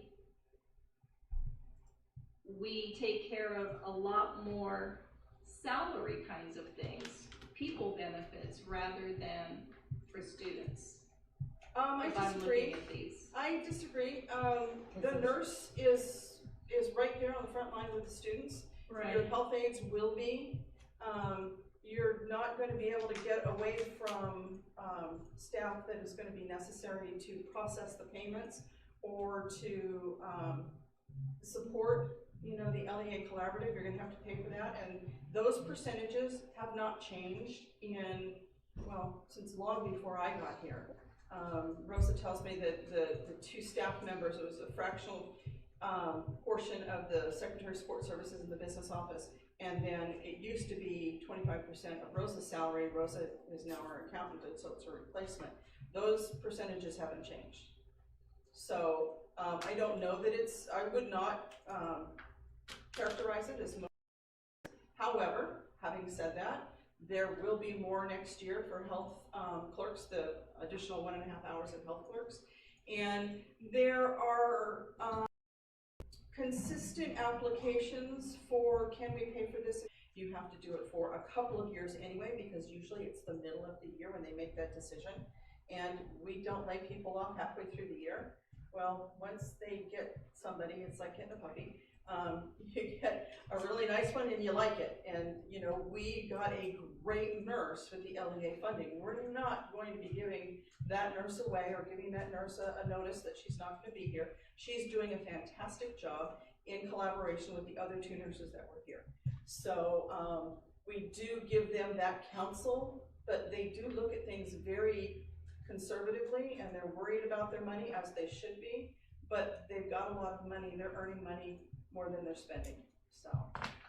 So with the nurse, for example, she is forever going to be paid out of LEA funds. Yes, ma'am. And so when we look at our district budget, does her salary appear as a certificated salary?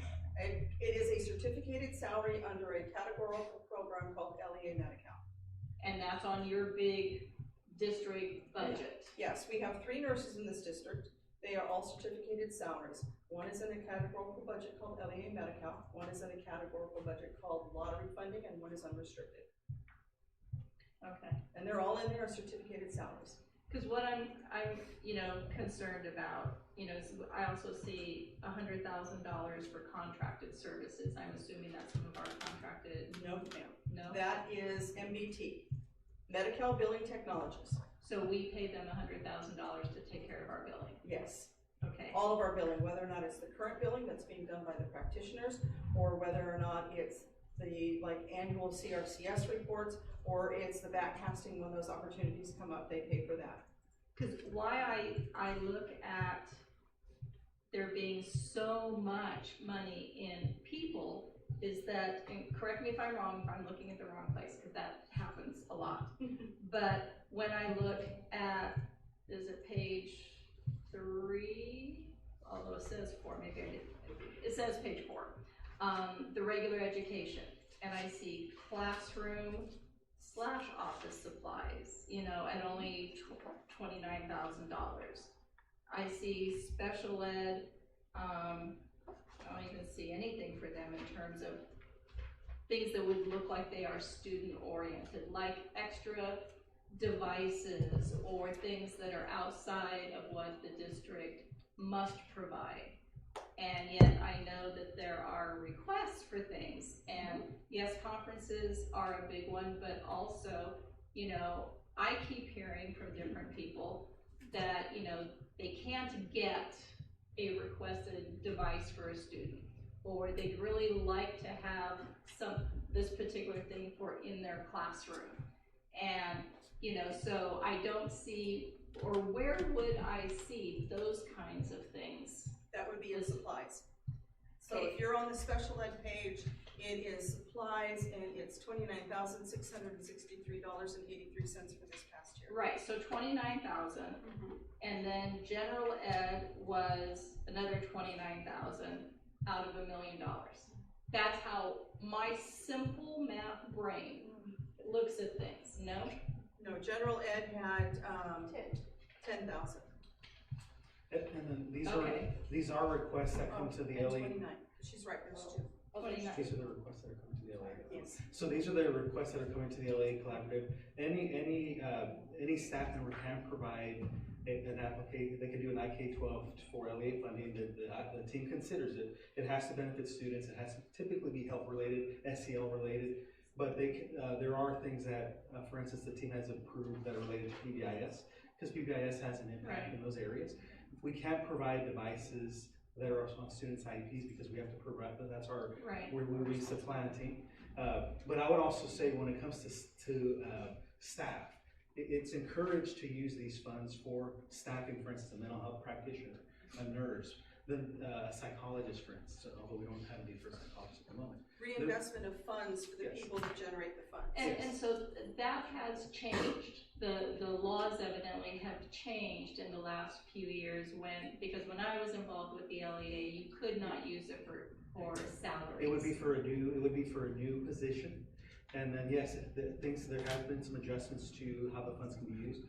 But for instance, we can't fund a position that we previously had because that was our position. It is something that is sort of beyond what was needed because of growth. It's extra. Now we can't say that, hey, we're gonna put all of our psychologists on this fund. We couldn't do that. But for instance, if in the future we had a need for a psychologist, we could bring it to the LEA Collaborative. The LEA Collaborative could say yes or no. They have a conversation about it. It is not my decision, it's not Beth's, it's not our superintendent, it's the collaborative. And then they are given the rules as to which they do.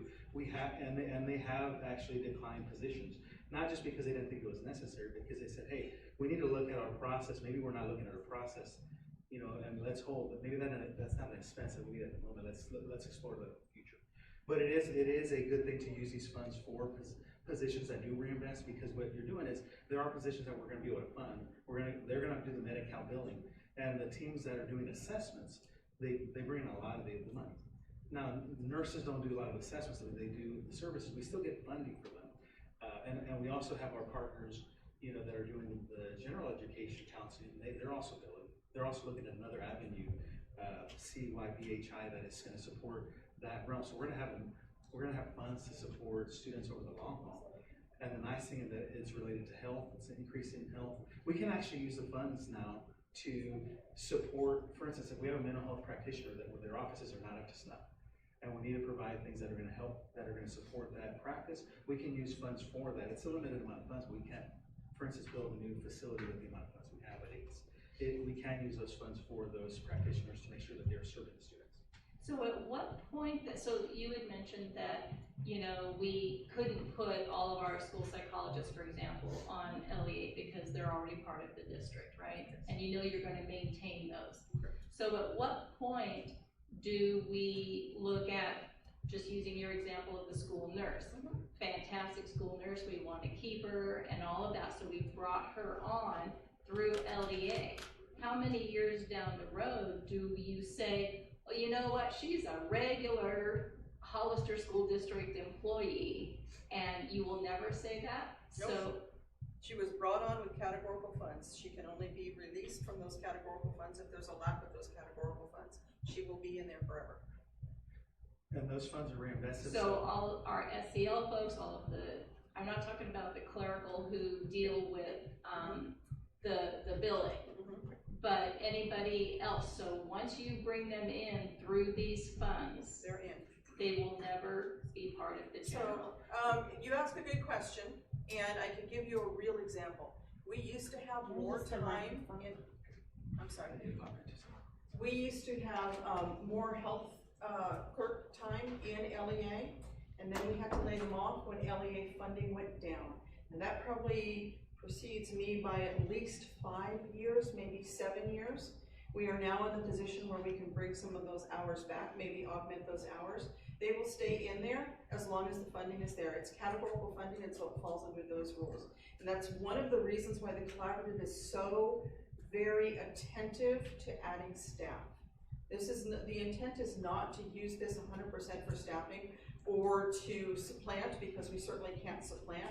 But if they're going to be doing anything that augments the program, and that third nurse that we got a couple of 3 years ago augmented the program, that's a good thing. Having health aides that are now at schools from bell to bell is an augmentation on the program, and that is also a good thing for a lot of reasons that are all health related. So health clerks. I'm sorry, what did I call it? Health clerks. What Health did I call it? aides. Health aides, I'm sorry, health clerks. I apologize. Sorry, I'm sensitive in that area there. I appreciate that, and I apologize. So right now, I misspoke earlier. I told you that they were carrying forward a fund balance of $1 million. It's $2.2 million at the end of this year. They have money to afford to do this. Every time the collaborative considers adding staff, I do a 5-year projection to say, where are we going to be? And as I do with most of my projections, I try and keep the revenue low, and I give increases for step-in column in the cost of that staffing, so that they know in 5 years, where are they going to be? In this current year, they did not deficit spend. They came out $500,000 ahead. So the LEA Collaborative is doing a couple of really good things. They're keeping an eye on that budget, even though their expenditures from year to year have been going up. But they're also making sure that all of their practitioners are filling out and claiming everything that they possibly can. So it's a program that feeds itself in order to augment what the district can provide. I just want to make sure that we have money available for things that directly support the teachers and not people. You know, that support the work that the teachers are doing with the students, whether it be general ed or special ed, things that, you know, would enhance what they do. And when I looked at the numbers, it just looked like we're not spending hardly any money on things for the students. People, yes, but that's how, you know, I looked at it. Well, one of the priorities that I understand the collaborative takes into consideration is whether or not an applicant is also a claimant. So they will put a little bit more emphasis, and I don't want to say it's a point system or anything like that, but they will look at the request for funding for claimants, those people that are filling out those claims and generating revenue, and that will have a priority above, I'm sorry, I mean no disrespect to my teacher friends in the room, but to a regular classroom teacher asking for X. There will be a priority there because those people are generating funds. That's not to say that the regular classroom teacher asking for X will not have their request considered. And a lot of things, you can see what's going on in the regular education section. There's a lot of money that's going there. It may also be that they're not asking for a lot of money, which is okay. They're conservative, they're, you know, generous, they're not asking for the sun, the moon, and the stars, they're asking for what they need. And so when they ask for what they need, they tend to get what they need, as long as there's funds available. And I'm telling you that there's funds available. All right. Thank you. I have a question. Yes, ma'am. So in the old days, when I was a health clerk. Yes. Got it. When I was a health clerk, whoever put in a percentage of reports, you would get, you know, so say you had one health clerk that did a lot of catheterizations, right? They would bill, and then that site would get a percentage of the monies to spend on their needs. Is that not how it is anymore? I don't think it is. That's not what I'm understanding, and I could not tell you when and if that changed. I can tell you that right now, there is an application that is sent in by anybody who's interested every year. They used to come all through our office by way of paper. They now are on IK12, which is fantastic, so that we can see it, we can track it, we can get the responses through there, you know, much quicker. But I don't know, you have to ask Dr. Gutierrez about a site allocation based on the number of people that are billing. I'm not aware of that and could not tell you how long ago that might have happened or why it would have changed. Thank you. Well, I think probably because there has to be an accountability for what it's used for. Things like, I remember we couldn't use it for food, right, for example. And so if it was a site allocation, somebody could just go to Costco and I will tell you that if you're at a site and you want to buy a whole list of things for your PBIS program, you have to put in a cart on Amazon with all of the things that you want, then print that cart, attach that cart to your application, and the collaborative does go through those carts and says yes, yes, yes, no. They do that on a regular basis, and when they come out of that meeting, the no is communicated to the applicant. Your request has been approved with the exception of the widget. We don't pay for widgets, and there are rules on things that they don't pay for, and those are up front, but they do go through and they look at those. Okay, thank you. You're very welcome. Any other questions on this? No. What's your next? Right here. Okay, so now we'll hear, where are we at? Discussion and, no. Discussion of 25. Yeah, where am I? Oh, we got lost. Here we go. Of the annual site report. So this also was brought based on questions and comments from board members wanting to know about site budgets, and a generalized comment that someone told someone that they didn't have any money. Okay, that's generalized, that's not a quote, that's not even a paraphrase. So I love that question because I get that all the time from sites and I help guide them to where their funds are. This is, excuse me, what you have in front front of you is the 25-26 report of site funds. It is divided by sites, and you can see all of the sites, or all of the funds that they have some sort of discretion on. The first one, Principal Rivas isn't here anymore, but we'll pick on him anyway. The first one is Sunny Slope, and they've got a custodial budget, and then they have a lottery allocation, and then they have some community schools, and then they have some Prop 28 art. Okay, that's the way these all run, and then you'll end up with the do I have a total? There's also a little bit of school linked partnership, a little social emotional grant that we get through the County Office of Education. So for each one of those, you can see what their budget was for the beginning of the year, actually more towards the end of the year, because they do have the ability to adjust some of the pots of money as long as the total pot doesn't change, how much they spent and what they had left in their budget. So if you're looking at, again, Sunny Slope, the first budget on their list is custodial. They had a $13,808 budget for custodial. They spent $11,702 by the end of the year. That also includes any of those invoices that come in July that are attributable to June. So that part is pretty much all closed. And they had $2,000 left. And that is the way that you would read this report. Can they carry that over? Nope, we don't give carryover. With the exception, I will say, with the exception of community schools. Community schools is a categorical, it's got its own special kind of rules. They do get some of that carryover, maybe not all of that carryover, but for lottery or for custodial supplies or even for their schooling partnerships, no, they don't. Whatever's left goes down to the bottom and gets reallocated at the beginning of the next year. So on the custodial, because I kind of figured, but I wasn't sure that if that was the first thing on the top, that's what it was referencing on all the sites. Yeah, because I know some. I tried to note it because it didn't actually have a title. Okay. Yeah. So that was what I was trying to understand, because the question was too, like for the summertime when they have to order cleaning supplies to do all their deep cleaning and all of that stuff, does that still come out of this budget, or is it?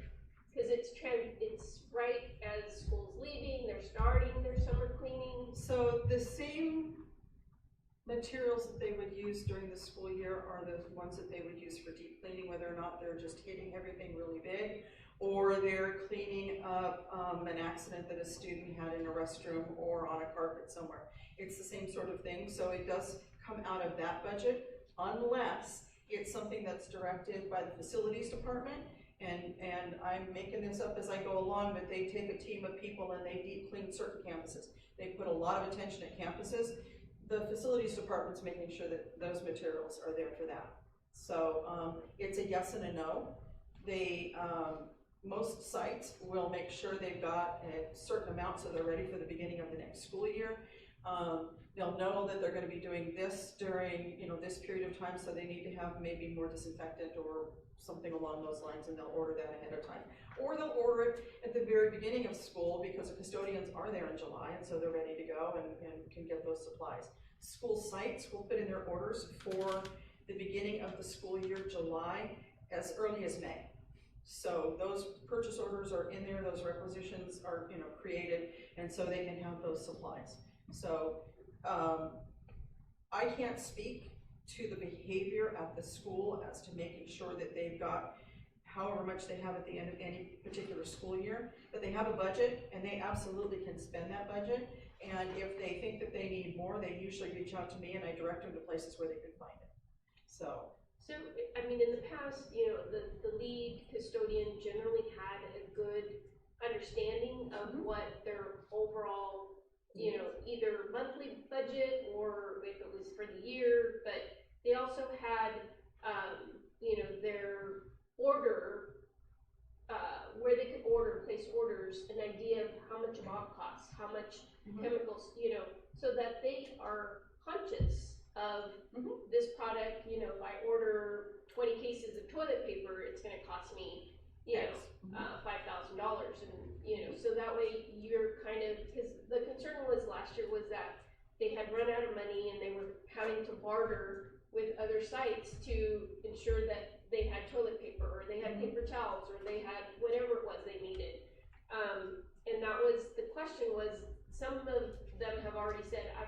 used up all of my money for the, and I'm like, how is that even possible? Okay, so, used up. They've got purchase orders out, and it may not be in the pot that they wanted it. That doesn't mean that they've spent it. And this is a very common question at the beginning of the year. School sites work through their clerical support in order to put requisitions in. They try and get them in before they leave for summer, which is a great practice, so that they're ready to go. Human nature is, what did I do last year? I'm gonna do the same thing this year. If last year is not where I'm going to spend the money this year, then it's gonna look like you don't have any money. But in fact, what you're going to see on this report, if I were to pull this report right now, which I didn't do, I didn't have enough time to do it, but I do have information for you. If I were to pull this report right now, this encumbered column would be much larger. You'd have huge numbers in there, and your unencumbered balance would be small. But that means that I did an open purchase order to McDonald's, and to Wendy's, and to Taco Bell, and to Panera, and I don't know where, Trader Joe's. I'm gonna make you Trader Joe's. That's where I put my open purchase orders. If I want to go to Trader Joe's and I only put $500 in Trader Joe's, but I put, $1,500 in Taco Bell, I need to change that purchase order. That does not mean I don't have money.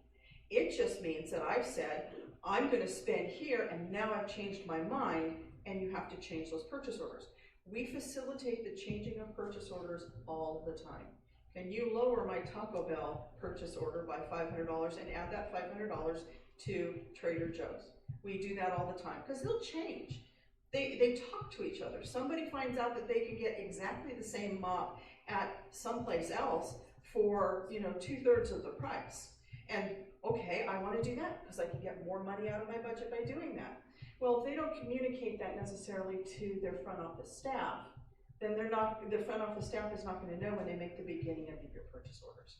So no one is out of money. They have just planned to use it in certain buckets that maybe they're thinking they want to change it. And so that change is very easily facilitated. It happens through communications with Jackie. Hey Jackie, would you lower my Taco Bell or my McDonald's so that I can increase my Wendy's? So if custodians have questions like that, are they communicating it? Because they're staying at their site, right? Are they communicating that with their office manager and then the office manager here, or? I can't speak to that. I don't know how that communication happens at the site. What is the proper channels that they need to inquire, or who do they talk to so that they have a better understanding? I would say that in the best world, the custodian would go to the office manager and say, this is an order I want to make. Because generally that's how it's always been. Yeah. And then the office manager would say, okay, I don't have enough money in Taco Bell, would you like to go to Wendy's? Well, no, Taco Bell has the best mops, and I want to go to Taco Bell. At that point, the office manager should say, all right, well, is that what you're going to plan on doing for the rest of the year? Because this is what I did. I'm going to need to make a change. Then the office manager then communicates that to us, and then we will make that change. We don't have custodians should not be coming to us. They have a hierarchy, a chain of command at their school site. If the site administrator has made the decision, then that bumps up the chain for the site administrator. Either one of the administrator or the clerical support can make that inquiry for us to make that adjustment so that they can order what they need. Yeah, I think there's just a misconnect. Maybe some training. Yeah. Could work with. Yeah. As you're going through this, I hear Leonor Rojas's voice in my head. She was my secretary. Yeah, right. You don't have any money. You gotta close that PO. You got an open PO you're not using. It's like, oh. So Beth, yes, ma'am. Using the custodial examples here, so do the lead custodians at all sites just have all of their budget accounted for in open POs? Probably not. No, not everybody has encumbered all of their money. Most have encumbered most of their money. There are some budgets that at this point for custodials have additional money that they could put a purchase order in for. So explain to me how the open purchase orders work then for something like toilet paper, because I can't imagine a custodian not being able to purchase toilet paper by saying that, you know, I don't have the money.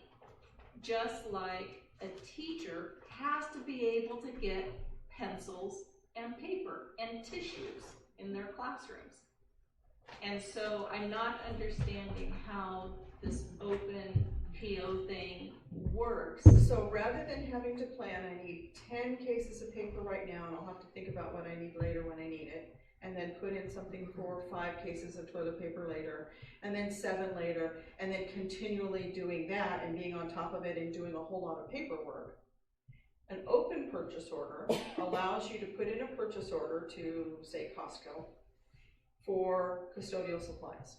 And as long as you are purchasing custodial supplies, you can buy toilet paper, paper towels, soap, whatever you want, as long as it's at that vendor. What that allows you to do, it's sort of like a blank check up to the amount of your purchase order. So you are open to order on the fly when you need it. Suddenly I realized I forgot to get soap. I need to put in an order right now for soap. I have a purchase order, an open purchase order. I don't have to wait for the purchase order processing cycle, which is clerical site staff put it in, site administrator approves it, it comes to the business office and gets approved, then it gets, purchase order gets made, then it gets sent to the vendor. Okay, that doesn't sound like it's a lot, but with everybody that's doing everything that they're doing every day, well, it's 5 steps. Every purchase order runs through those same 5 steps. It just allows you to say, I think I'm gonna spend this much on custodial supplies. That's what an open purchase order is, as opposed to the first example of, I need X number of this toilet paper and paper towels and soap, and that's my specific order. That's the way you order from Amazon. When you go on to Amazon, you're ordering specific things. Having said that, you can do an open purchase order on Amazon for custodial supplies. As long as you've got enough money in there, you can then buy those things every time you need them up till the point that you've spent all of your money on that open purchase order. So the open purchase order allows activities and business to carry on without having to go through the hoops every single time and know exactly what you want. Pick up the phone. I need 2 cases of toilet paper right away. Hey, we happen to be driving by, we'll be there in 30 minutes. We used to have a warehouse, so, yeah, you know, it's kind of a little easier because we could just put in that requisition and they pull it from the warehouse and bring it to you. Yeah, that's what I was thinking, is that this is a lot more, it seems like a lot more work on the staff. All those 5 people. It's not really. Than it was, you know, to say, you know, whatever that little requisition form was, I need, you know, 2 more cases of toilet paper. Yeah, but that's when we had a warehouse, and we haven't had a warehouse, and I'm not sure how long. Years. 5 to 8 years? Yeah. 5 or 6 And what we years. did then is we tied up district money in goods that were sitting in the warehouse, hoping that somebody would want them. And if you got it wrong, then you ended up with single fold accordion paper towels when everybody wanted a roll. Okay, so we traded out tying up money in inventory for an on-demand system.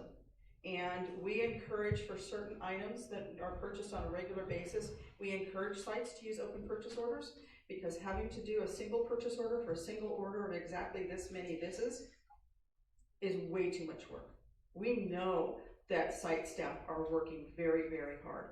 Do not put in one for every single one of these things. Put in an open purchase order based on your best estimate, and it should not tie up all your money right away, because you can always put in another one later on in the year, maybe about 2/3 of the way through the year, see where everything is, and then plan on the rest of the year. Plus We they can encourage them move to do it that. too, right? They can move it from Wendy's to. They can, if they did try to Trader plan it right. Joe's to whatever. As they long do. as it's in the same budget, yes, Yeah. they can. So how are their budgets determined? By the number, well, which one are you talking about? By custodians or? So let's just say custodians.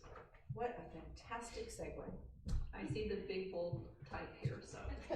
So, I did not pull those same reports for the current year, but this is the allocation spreadsheet. I think that's 5, would you double check that for me?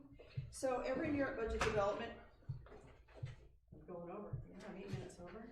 Every year at budget development, we take a look at the current year's CBEDS. So when we were doing budget development for 26, 27, we took a look at CBEDS for 25-26. That is the student allocation.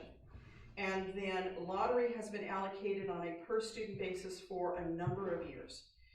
We also looked at, on the first year I was here, we looked at what was going on in custodial budgets, and this is before we had budget blocking, which said this is all the money you have and you have to plan for it, and if it's not in the right place, you have to move it. And when you're out of that money, you have to find another place to spend it. That was one of our fiscal solvency triggers that did probably more for this district than anything else, I will tell you that. Because even though there was a budget before, those budgets were ignored, there was no blocking, and people were overspending. So that first year I was here, I took a look at the custodial budgets, district-wide, all sites, pulled in the square footage for each site, pulled in the number of students for each site, blended it all and said how much for this first year has the district spent per student and per square foot. And that became the baseline. And then every year, that baseline gets pretty much COLA. If you'll remember at budget development this year, because we're hoping not to have this custodial conversation very often, which in looking at last year's budgets, most of them did pretty good. We gave a 4% increase to custodial budgets, where everybody else got a 2% increase for the lottery budgets. So what you have on here for the custodial budgets is these two columns here. One is square foot by school site, and one is based on the number of students that they have, and then those are totaled together. And that's their allocation for the year. The schools that are larger or have a larger student population, like HDLA and Rancho San Justo, Rancho Santana, and Lad Lake, those sites get more. There are more bodies on the campus, whether or not it's students or adults, or there's more square footage to be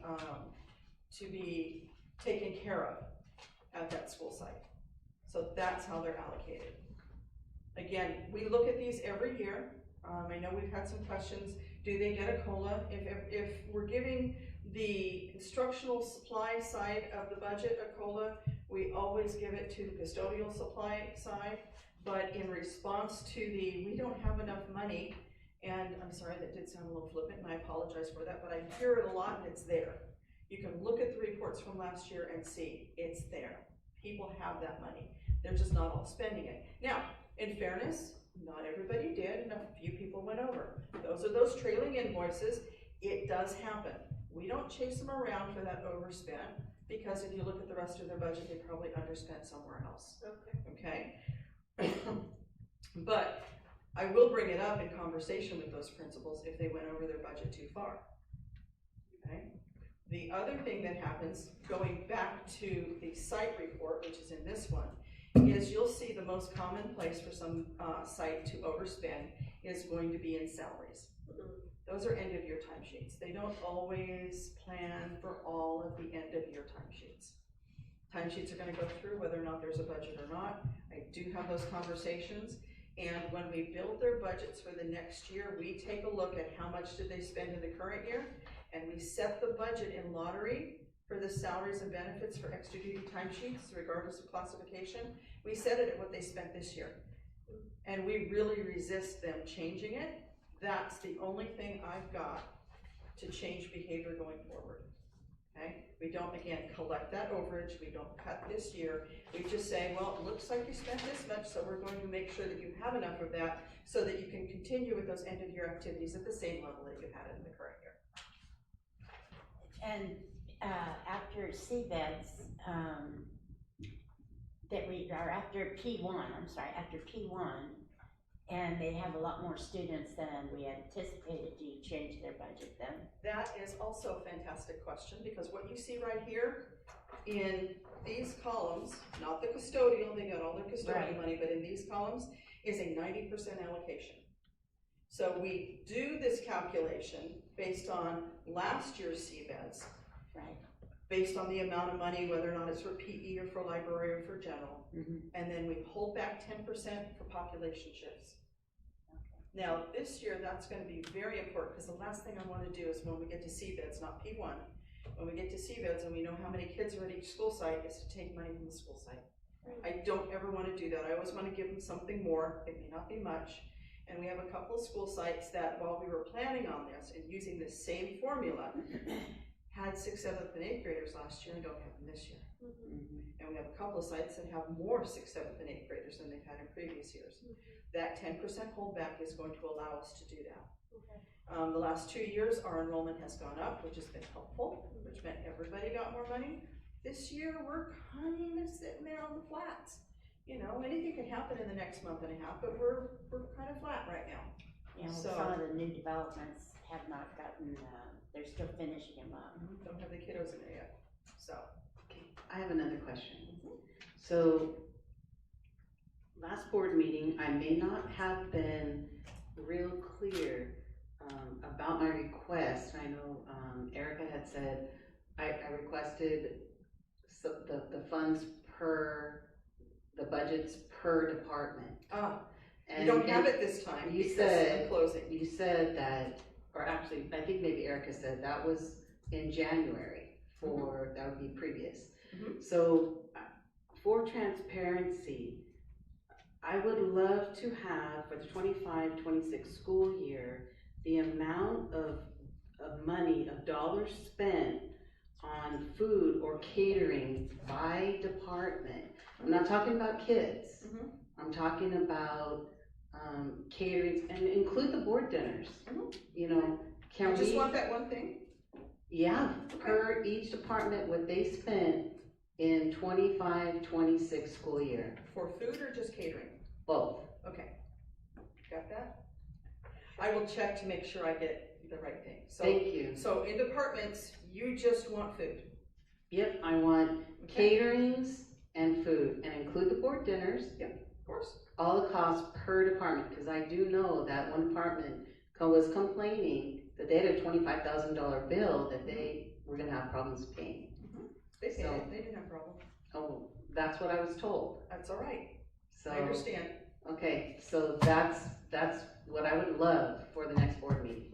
Thank you. Do you just want the numbers, or you want some history? What kind of history would you offer? Just the process, how things get ordered, who provides it, whether or not it's internal or it's external. Yeah, I'd love external, internal, that'd be great. Okay. And I'll double check to make sure that I get it right. Okay, thank you. You're very welcome. Any other questions on this? No. Okay. Okay. So now we're on to discussion and approval of a memorandum of understanding between CSEA and HSD. Hi. Okay, so this next item pertains to an MOU between CSEA and HSD for, yes, corrections to classified stipend amounts. Back in June 23rd of this year, there was a regular board meeting. The district presented to you the AB 1200 for classified unit for CSEA. In that presentation was a salary schedule at 2.5% increase for the 26-27 school year for classified staff. There was an agreed upon TA that was signed and agreed upon between the two parties, between the district and CSEA. In that TA was Appendix A3 that had specific dollar amounts for classified stipends. So that was approved, but in early July it was discovered that we recognized that the Appendix A3 actually did not include the 2.5% increase to the stipends. So that is the reason why I'm here tonight. So July 13th, we went back to the table with CSEA, both parties signed and agreed, corrected the MOU to include the 2.5% to the stipends. That was ratified yesterday on the 24th. And so therefore that is what is presented tonight, is the correct calculated stipend amounts reflecting the 2.5% increase for the 26-27 Appendix A3. Do we have any questions? Okay, I need a motion. I make a motion that we approve the memorandum of understanding between CSEA and HSD for corrections to increase the classified stipend amounts for the 26-27 fiscal year. Second. Okay, so, Kim? Aye. And Kathy? Aye. Cheryl? Aye. Liz? Aye. And I'm an aye, 5-0. Thank you. Okay. Now we have,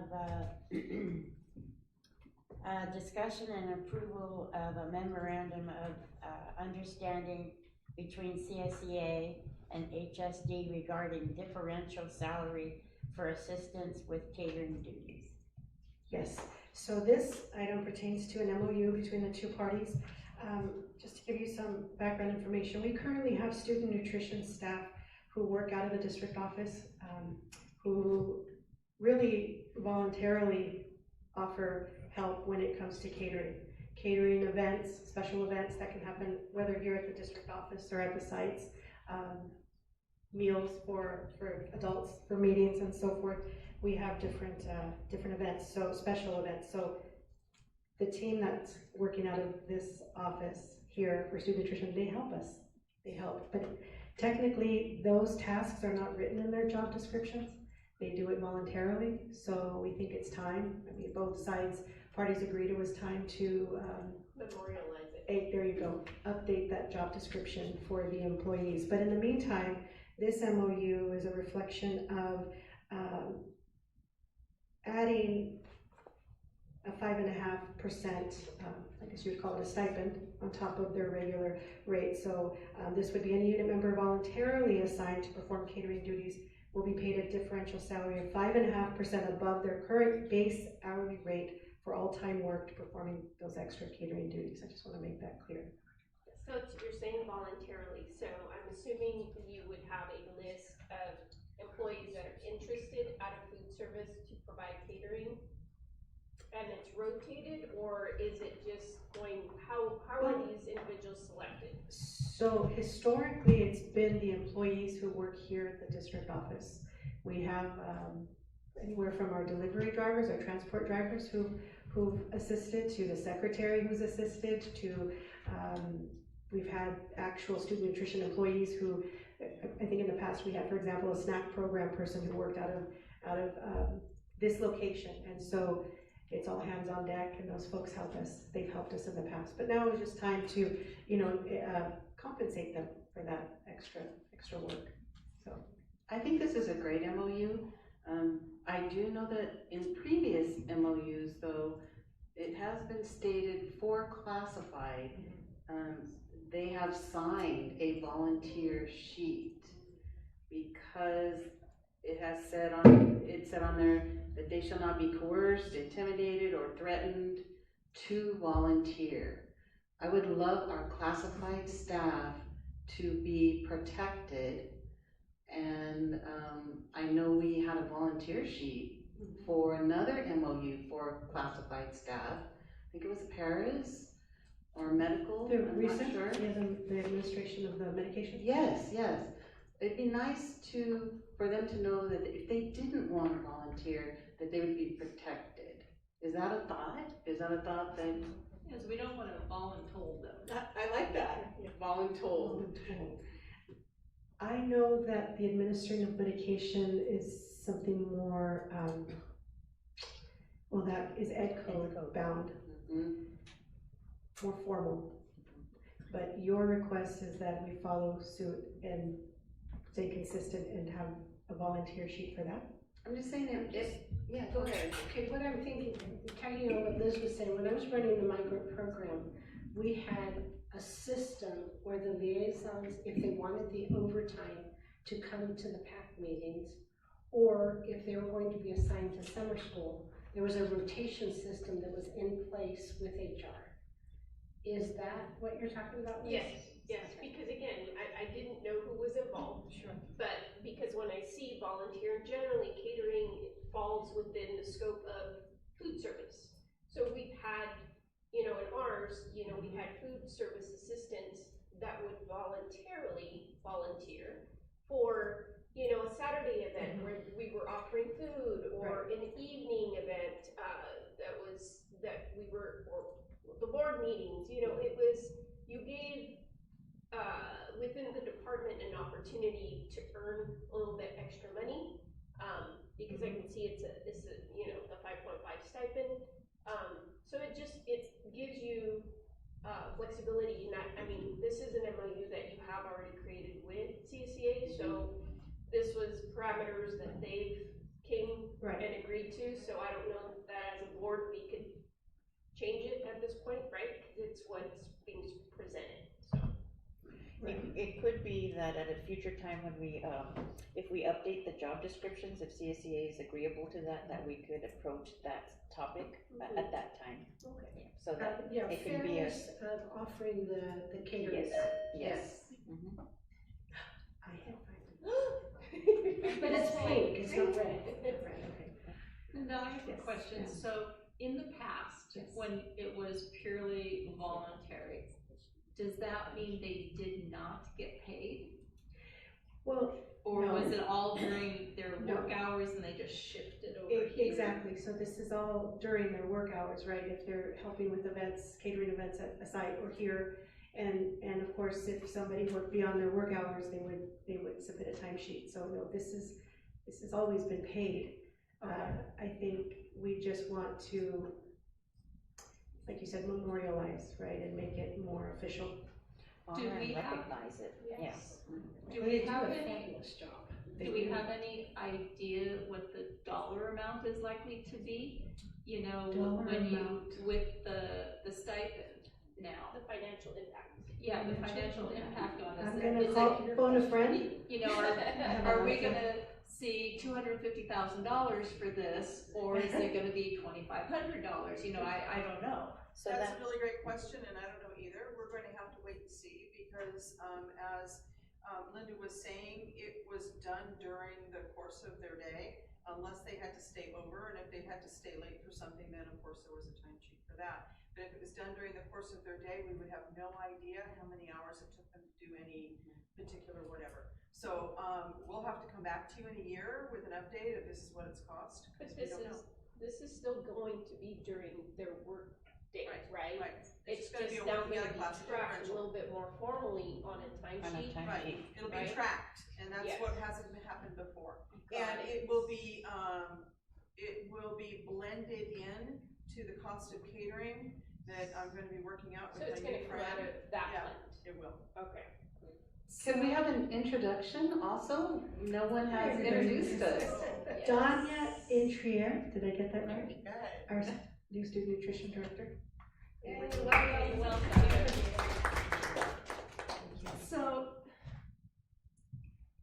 So explain to me how, if they're working their day and they're getting their hourly, and they volunteer to, instead of whatever they might be doing here, to go serve for a student luncheon, right? Because that's the kind of catering thing that you're talking about? Yes. Yes.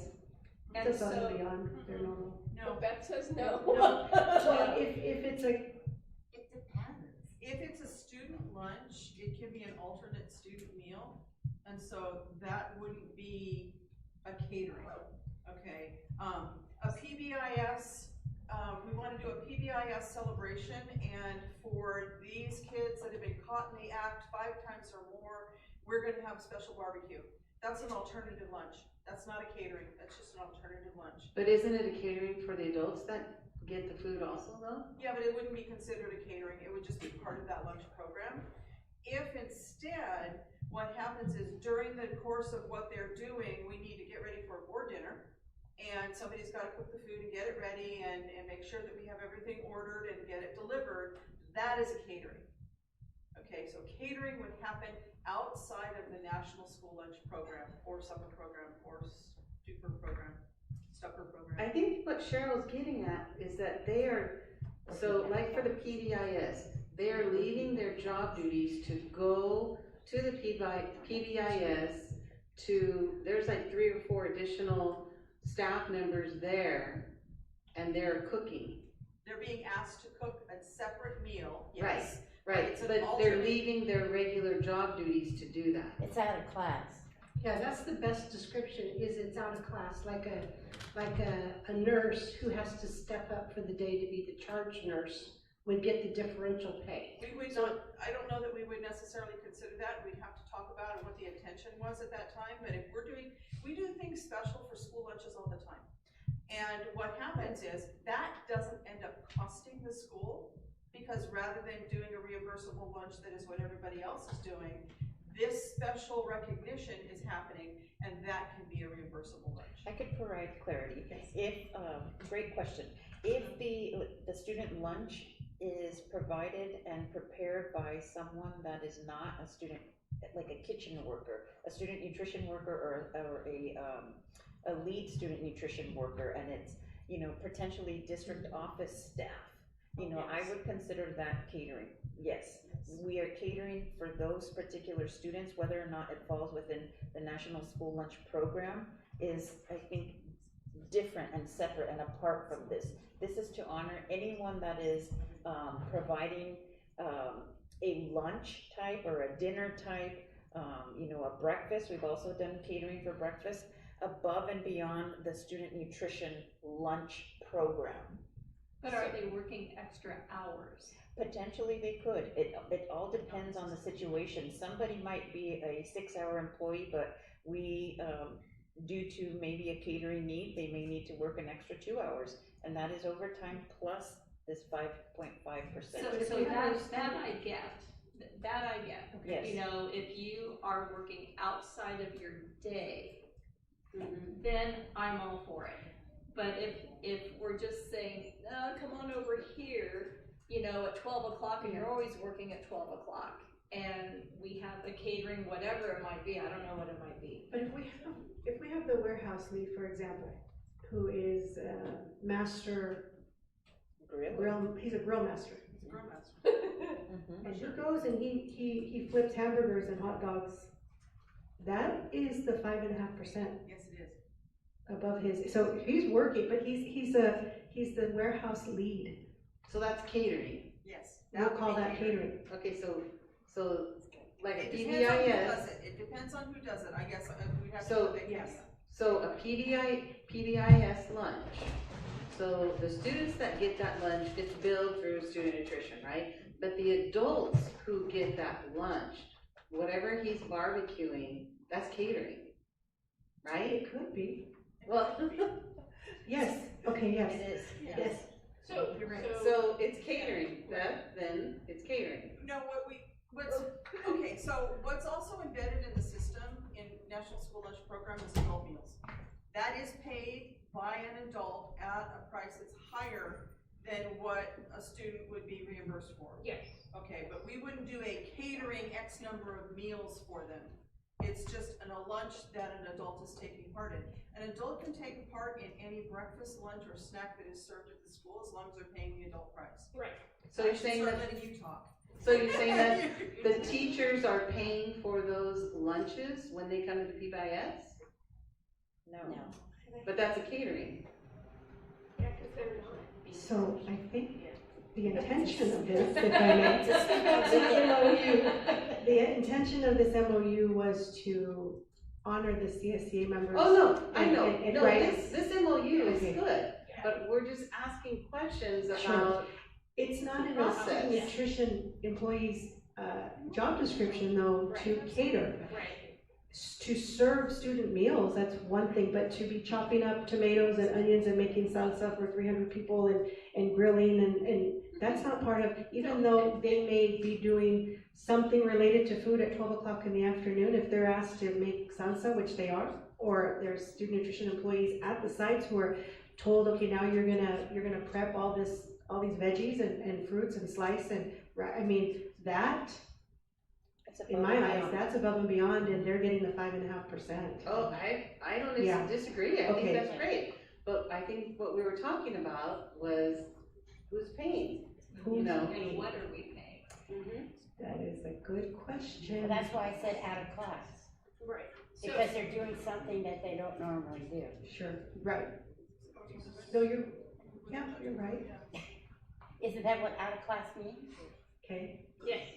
So, quick question. Yes, So, ma'am. just to kind of just put this to bed. Okay. So, when we do catering at the high school and it's coming out of food service, he has staff fill out a form.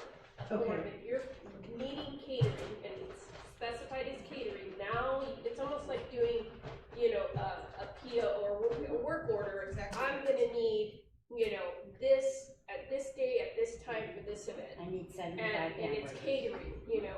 Now you're actually tying staff, the supplies, everything that you're gonna need to provide that service. Now you're identifying, okay, the timesheet with the event, the two correlate, right? Then now you're gonna be able to track and build, understand what it's gonna cost, et It's cetera. also kept in a separate resource in the Student Service Department and the Student Nutritional Services Fund. It's not commingled with lunch. Right, So right, we but do have a this is separate separate, space yes, for that. So and- who's gonna pay for that? The Student And Nutritional Services the Department will pay cost for it. for that those special things, pot. like in the high school, we get told it's gonna cost X for coffee. It's gonna cost, this amount for this food, or that food, or whatever it is that you wanna provide. So that when you're having those things catered with bagels and coffee and juice and whatever, you know, okay, this is gonna cost me $150. Exactly. And we're in the process of doing that on K-12. Yes. So you have that work order. Yes. I mean, I think your terminology for it's great. So these employees will fill out a timesheet that says, I did catering, And then they'll have to define the time, the hour. Right. Yeah, so it's, For whatever event, so it's I tied back did to. PBIS at Mays, I did with the PBIS supervisors. at whatever, Sure, I did yes, breakfast correct. for EL kids. Right, correct. So so you'll be able to track. That's right. Then where the catering is happening, how often it's happening, and you'll have a clear, dollar figure. Yes. As to what we're spending on catering for manpower. Yeah. Got it. Okay, we need approval on this. Do you want me to make a motion? Yes, please. I'd like to make a motion that we approve the memorandum of understanding between CSEA Chapter 625 and HSD regarding differential salary for assistance with catering duties. I second. Okay, so, Kim? Aye. Kathy? Aye. Sharon? Aye. Liz? Aye. And I'm an aye, so 5-0. Thank you. I am not the department that has the $1,500 Taco Bell PO. That's a 1500 Okay. Now we're going to discuss and have approval of contract for construction of pre-engineered classrooms at Loudon. Hello again. I'm gonna put my glasses on because I'm gonna read a little bit. And I was told after 45, the eyes start to go, and that's happening.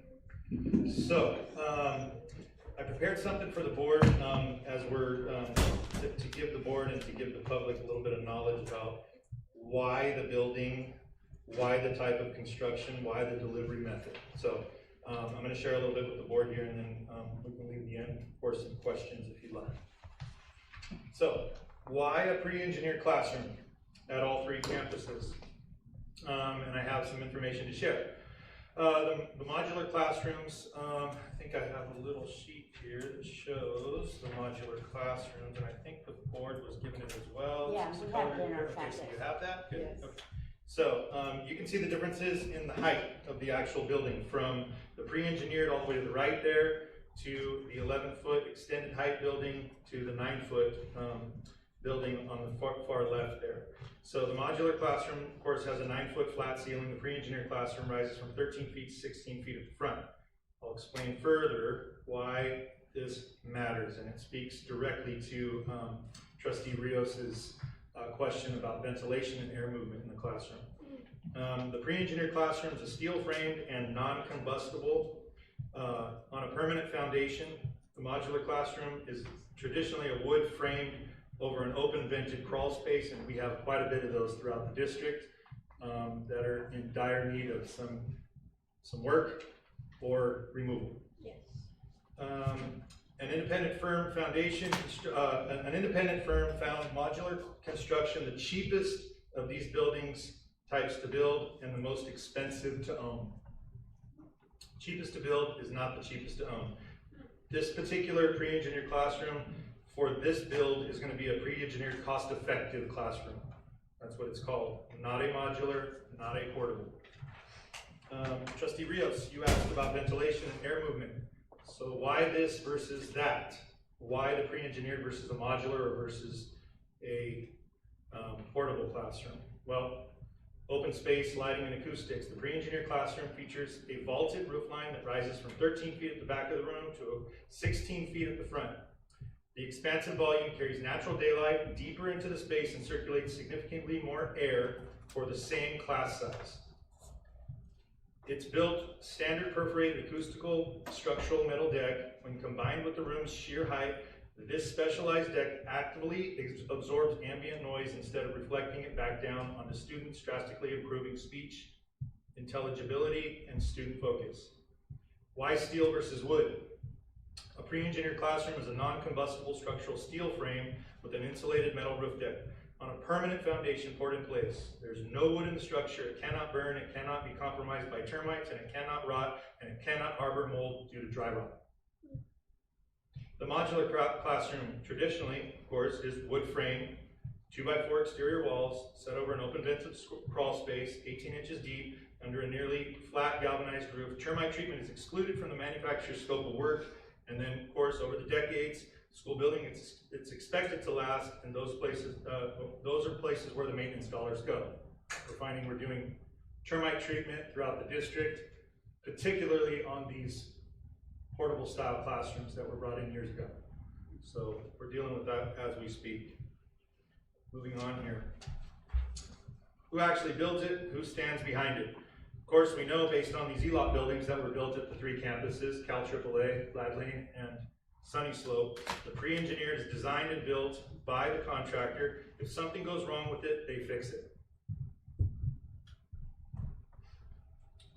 Pre-engineered classrooms are designed and built as a permanent 100-year building. I think the board heard me say that over the course of the time when we were talking about what to build and where and why. 100-year building. 30 years from now, they will not be in the same condition. They will not be worth the same. And now we move on to specifically Ladd Lane. So the proposal that's set before the board today is, it outlines the construction of an additional pre-engineered building. It's based on the DSA approved design. The phase 1 building was the ELOT building that we built back in the 24-25 school year. So this is already a predetermined, pre-checked building through the DSA, so that we don't have to go through that process and wait 3 to 6 months like we're waiting for Central Kitchen. I have a question on that. Yes, ma'am. It said, you know, that these plans were approved in 2024. Yep. So was the hang up for us, was it the feasibility study that hung us up? I don't know, I think some of us on the board thought that there would be a faster movement for these. I think it was coming to a determination and an actual price, the cost-effective price, because the discussion was about the buildings costing a certain amount of money and costing more than what was expected. And of course, we're dealing with inflation and all that kind of stuff. So here we are at this moment in time. It has nothing to do with, I think, the feasibility study. I think a little bit of it did. There was already infrastructure that was put in the ground, so we're going to have point of connections and everything. So there was something that had to do with that. The architect certainly had to come out to the site and look at the site again, which is what we did. So it did take a little bit of time to go back to the drawing board per se, but this is specifically speaking to the DSA process and saying that it's already pre-checked back in 2024. So therefore the process has been accelerated with state architects, so we don't have to wait that 3, 6, 9 months for it to go through the DSA process and for us to get questions or comments and then have to return those back to them. Where do we get the permits from the state or from the city? Everything goes through state architect. So We do not need permits from the city. It's our property that we're building on. That's why it goes through state architect for Thank public works. goodness. Yes. Moving on. So phase 2 of this will expand the campus footprint by adding 2 classroom spaces. Particularly, we're talking about Ladd Lane. Two new classroom spaces utilizing the existing architectural standards to ensure aesthetic and structural consistency. And then we look at the 2 buildings here. We look at A1 and A2 at Ladd Lane. There's not any bathrooms attached because it's 2 classrooms, and there's bathrooms at the other end of the existing building. So we have storage attached to the end of these buildings. And then part of this discussion is showing all the line items that have to do with the architectural services, the building kit of parts, and all the different monies that are attached to this. This is an all-in price for the entire project. So there are no change orders associated with this. This is all predetermined as all the site work is covered and everything when it comes to this building, to these buildings. If we wanna make changes to the design, that would cost us in change orders. If we wanted to make changes that cost more, yes. No. For instance, if we wanted to add bathrooms to these buildings, Right. it's certainly gonna cost more, yes. Okay. Yeah, but if we wanted to make changes to, say, windows that we can open, whether they be remotely opened or whether they be manually opened, And removing the garage door. and removing the garage door, yes. Okay, because I also see a sink outside, and the concern with that was, you know, students putting dirt down the P-trap and having issues with an outside sink. What is the thought behind putting an outside sink? Well, I can tell you, what I can tell you is I have probably a good couple, maybe 3 sites that are actually asking for more outdoor water fillers and other types of things. If that's what we're talking about, we can But remove the it's sink not, if we want. it's not a water filtration system. I get what you're saying for that, but this is just one of those Just a big trough troughs sink, a to trough wash sink. your hand. Yeah, we can My re- concern is, you know, kids are kids, right? They're gonna throw dirt or sand or whatever down the P-trap, and now we've got maintenance issues, right? So try to minimize, you know, those types of things, and because, I mean, generally, the outward, what is this thing here that's sticking out? Water, I took it to be a water fountain.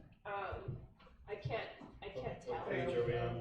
The It water filtrate, are is- we talking about the water filler station? Is that what that is? I think so. I think if that's what you're looking, I can't see Oh, that okay. far, but I can 'Cause see. it's on the other side of the sink, Yes. on that wall. Yes. Where there's doors. Is that the water filter? Is that the, Is this what we're looking at there? yes. Yes. So that's a mounted Water filler? on the wall type of unit? Yep, just like we have throughout the district. Okay. So I think to answer your question, if there's some exclusions we want to make and if there's additions we want to make, that's certainly part of the process of discussing that with the builder, with the contractor, and Because those we and do those have can be done. in the sink, we have a sink in the classroom, right? Correct, Okay, and we have built-in cabinets, it looks like. correct. Which is what we want to keep. Yes. Yes. Okay. I think everything here is what we want to keep, so just it's the- a cost removing the effective. garage door. As eliminating the garage door, and, Yeah. and I think the board is somewhat unanimous, I guess, on operable windows. Yes. Okay. I think we're gonna have to have that. Yes, those 3 up on top, making sure they open. With the remote controls, cool. Yeah, you can do remote control or you They can get manual. lost. But yeah, or do we? Or the batteries go out. Yeah. That'd be The poles don't easily walk away. Just saying, the poles don't easily walk away. Poles don't walk away. But the remotes definitely will. Yeah, okay. Any other questions about that lane specifically? So the cost is just now, you know, it's 2 classrooms, it would cost us 1.5 million? No, 2.9 For million. each. For Oh. 2 classrooms, Yeah, yeah, two roughly classrooms. whatever that math works out to be, Yeah, that's minus the exclusions or plus You the had- inclusions. I couldn't remember what you had told us that these would cost us originally. There's a price per square foot. Yeah. There's a price per square foot. He said over $1 million. I remember you telling me. And mind you, everything, that was the reason why I shared with the board what I shared when I started this discussion is this is considered a 100-year building. This isn't a portable modular type building. This is a slab on grade, Right. steel But frame. you had explained that to us when we Yes. were looking at the different options and the costs, Yes. right? When Yes. we kind of narrowed it down to this style. This is healthier, this is better long-term spending. Yeah, for taxpayers, it's definitely So- good use of their money. Right, so it's, I mean, if we're removing certain things, would that reduce the price? It certainly would. Oh. Garage door? Certainly would. I mean, I would think so. I'd have to talk to the builder about that, but yeah, and it's certainly something I could come and share with the board again and say, Yeah. here's where we're at. Maybe they'll do a trade, So we're- remove the garage You know, door and to give us the minimize window. the change orders and, you know, the cost, because anytime we do a change order, it does cost us. Oh, yeah. Yeah, I'm anti-change order. Yeah. Okay, I need an approval for I Lat have a Lane. question first. Okay. And I know this is on all of yours, so I guess my question is about all of the different ones. At the very end, you have all of the section 5 on contingencies crossed out. And you said that the cost, the 2.9 is an all-in cost. Is that why the contingencies are all crossed out? But so we have an absolute guarantee that it won't go a penny over $2.9 million, no matter what they find or what the Well, delay. if we do a change order, it's gonna go up. I mean, Minus the minus change someone order. dropping a dirty bomb or some kind of bomb on the site that's gonna blow it all up or something like that, yes. Whatever it is that the builder's building, whatever it is that the cost is what it is. Because I remember we've had other contracts come through, and it's an extra $75,000 or whatever it is, the change orders. And, you know, I would rather have a contingency put in and not get that whopping surprise, especially since we are talking about 7 classrooms, 3 sites, and supposedly these are all being done together at the same time.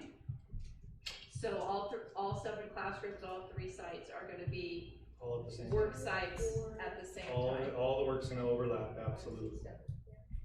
And to speak to your question, yes, and part of that is due to the feasibility study that we do early on. There's feasibility studies are due to determine, you know, what the end result may be or what, along with the construction, we may find. So that's why we do the feasibility studies, and that's why the architect gets the as-built plans for each campus and I looks just wanna into make it and sure that designs we've something, yes. done all that. We're not gonna run Yes. into, oh, the slope is different than we thought, or, oh. We shouldn't run into anything like that, no. And that's the reason we picked these sites, because they've already had that done. That's correct. Just wanna make sure. That's correct. Okay. Yes. Time frame from start to Um, finish? Well, if we get started now, Listen to proof. we can deliver by the start of next school year. It's gonna take that long. It might take a little sooner, but I'm not gonna make promises. I Yeah, can't keep. okay, that makes sense. And El Nino's gonna show us. Yeah, I know. Ready for Okay. a motion? Yes, I am ready for a motion about Loud Lane. I'll make a motion to approve the contract for construction of pre-engineered classrooms at Lad Lane. I need a second. Second? Okay, so Kim, Aye. Kathy, Aye. Cheryl, Aye. the 3 Cs. That's what gets me, it's the 3 Cs. Liz? Aye. And Jen is a 9. Okay. So now we're on to Sunny Slope. Yeah, so, same information as before, and phase 2 will expand the campus footprint by adding 2 new classroom spaces, utilizing the existing architectural standards to ensure aesthetic and structural consistency. Building A1, A2 is roughly 2150 square feet, and the classrooms for the instructional space, no restrooms, also just like Loud Lane. So same requirements, no outdoor sink, and then no garage doors, Yes, ma'am. And opening windows. and opening windows. If you don't have outdoor sinks, does that take away the kids' ability to fill up their water bottles? No, because Well, they you have an have outdoor water sink on the dispenser. existing ELOT building, so there's one there, yeah. And this one has a water dispenser on the other side of that sink. Okay, any more discussion? All right, I need a motion to approve the pre-engineered classrooms at Sunny Slope. I would like to make a motion to approve the contract for construction of pre-engineered classrooms at Sunny Slope. Second? Okay, so, Kim, Aye. you're on C. Kathy, Aye. Cheryl, Aye. Liz, Aye. and I'm an aye, 5-0. All right, so now we're gonna go to discussion and approval of contract for construction and pre-engineered classrooms at Calaveras. Calaveras AAA, phase 2 will expand the campus footprint by adding 3 new classroom spaces and additional restroom facilities, utilizing the existing architectural standards to ensure aesthetic and structural consistency. Building A is 1,350 square feet. It's a classroom. It includes 2 single-stall restrooms. Building B is 2,150 square feet, 2 classrooms, instructional space only, no restrooms. You know, the one thing that I've been thinking about is with these TKs, we really haven't really provided any restrooms for them. Are we making a mistake here? We don't know, are these TK classrooms? They're gonna be Well- towards the back. The TK's generally on, you know, up to the front. I'm just throwing that out, that, I mean, I'm glad that we're adding bathrooms here, I was just thinking of We don't make mistakes. One of the things that I was just curious about is having those restrooms at the very back, access to the field area. And whether or not we either turn the building around to have the bathrooms more interior. Right. Or something. That was kind of my. Because those bathrooms are gonna be out there exposed to. And not monitored. Facility use on the weekends and nights and. Well, they're not gonna be open.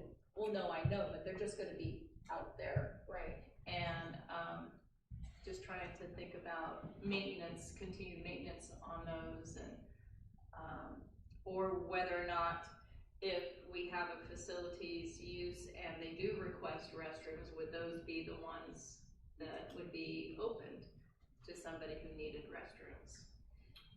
It just seemed a little weird to have bathrooms right at the field.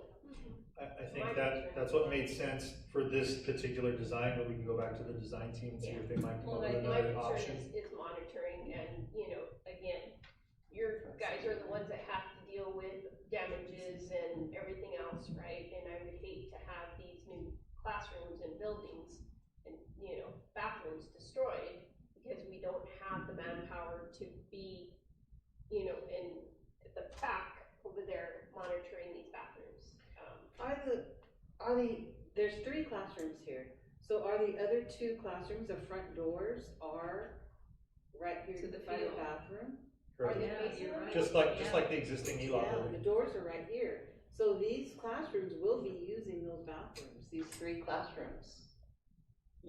Well, the ELOP right Well, now, the 4. they have access to the ELOP bathroom too. That one has a bathroom. But why did we orient those buildings to have the, entrance out into the field I instead know of the- switched yeah. around? I think because they would be facing the backside of the existing portables right behind them.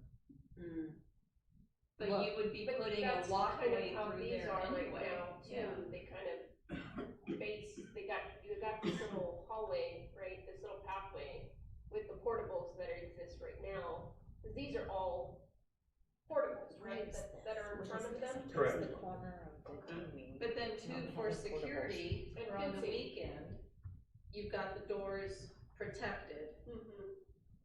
And as well as that, side light next to the doors, so that people wouldn't have temptation so much to try to break into those. Or we put a vinyl coated link fence in front of them. Well, that's what I was gonna say, don't we already have, we have to fence off the campus for the bad guys, so there has to be a fence there, so that, the kids are secure. We would. It's like the J-wing at Lad Lane, the doors face the field, yeah, the backside. Right, but we still, I mean, Lad Lane is secured. Yes. Jason just So, has a Calaveras needs to be secured.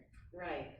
You need to have that fencing Fencing. so that, that's secured. We also have to do that at Sarah Vista. We do have to do that at Sarah Vista. Sarah Vista So right that's now, good. it's, Oh, yeah. they're open season. Yes, well, that's what we ended up doing to Arnold Hardin when the playground got, you know, destroyed as well. We ended up having to put that fence. Right. Okay. Okay, so I need a motion, please. So I'm still concerned about the bathrooms Yeah. facing outward and monitoring, you know, having campus supervisors in that corner monitoring.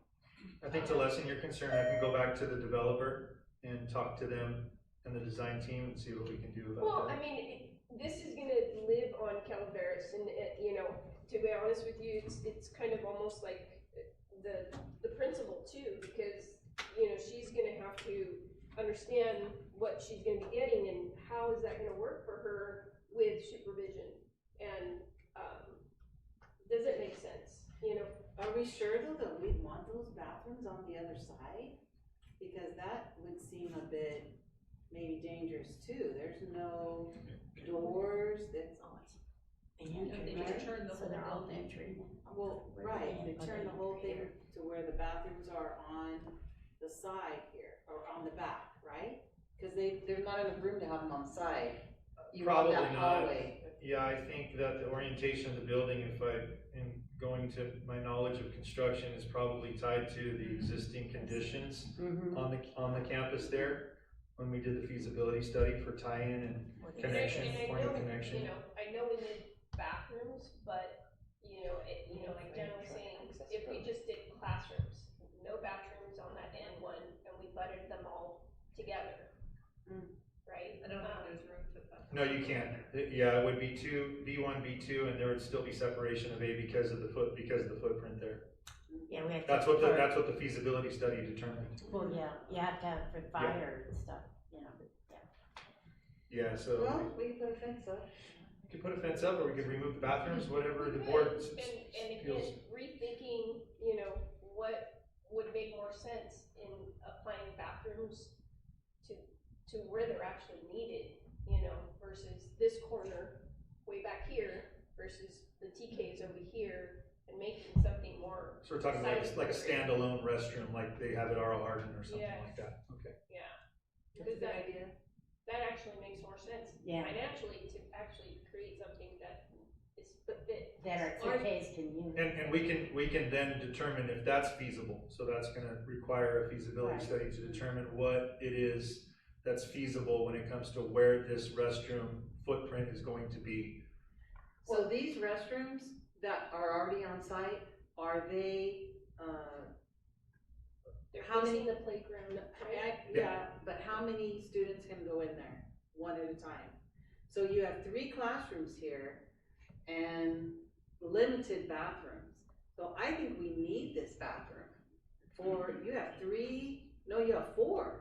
You have 4 classrooms here, and then we would only have 1 bathroom, one at a time, right?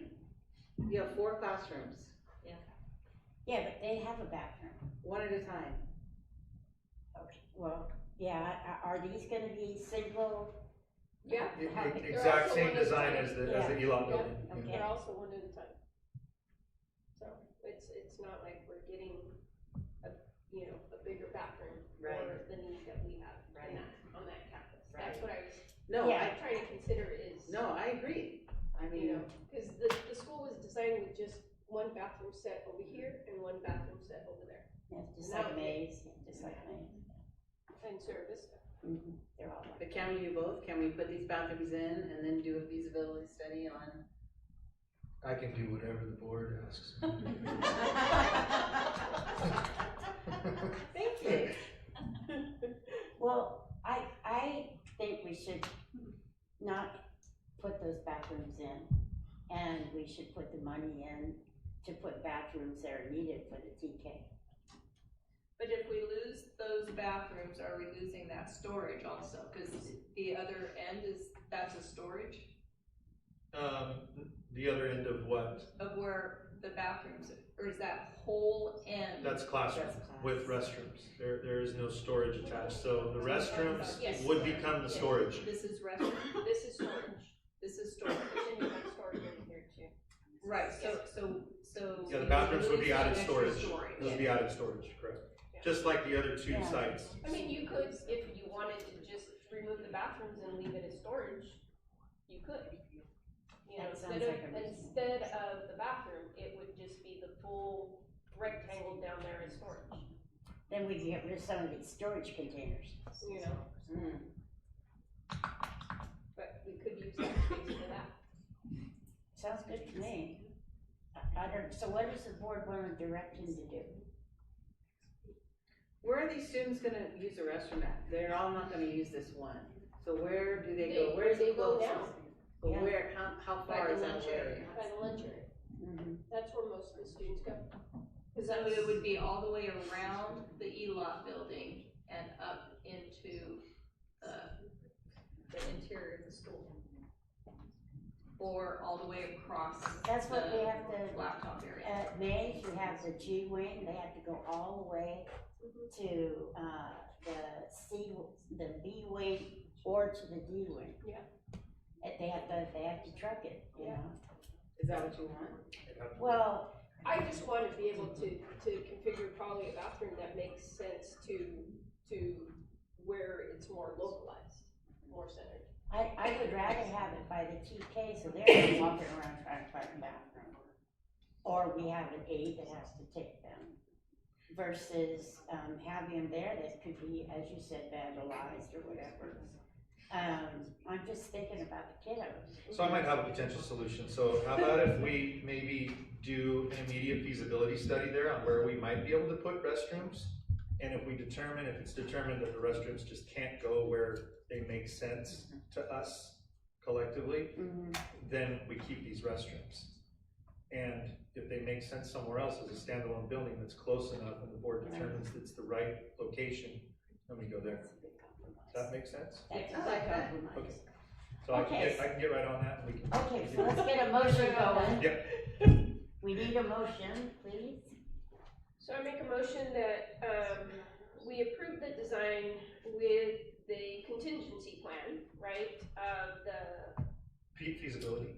feasibility study to, determine whether or not we can put another bathroom in a location on campus. And if that doesn't work out, then we, I guess, come back to this design, consideration, even though I'm not in favor of having bathrooms back there. So, okay, do we need to make a motion to approve the contract for the construction of the pre-engineered classrooms with a feasibility study of whether or not we want to keep the bathrooms? Well, the issue is we can't move forward because we don't know whether we want to keep the bathroom or not.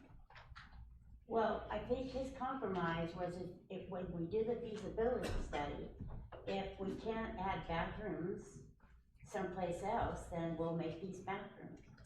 But let's look first. Can we hold off on the Calaveras contract until we hear about the feasibility study?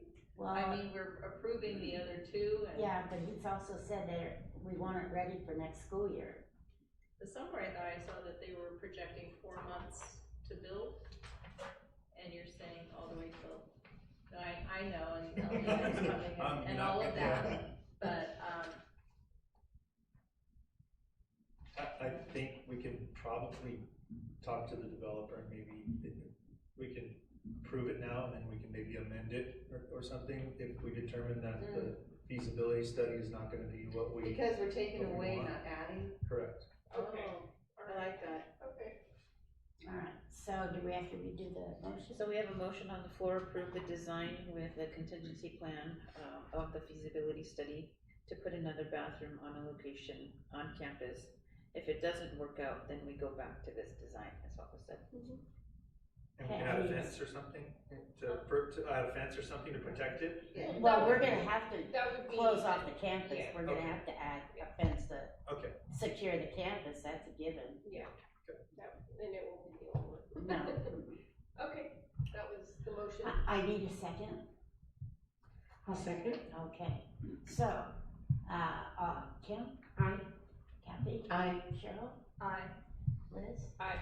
And I'm an aye. Okay, so, you're off the hook now.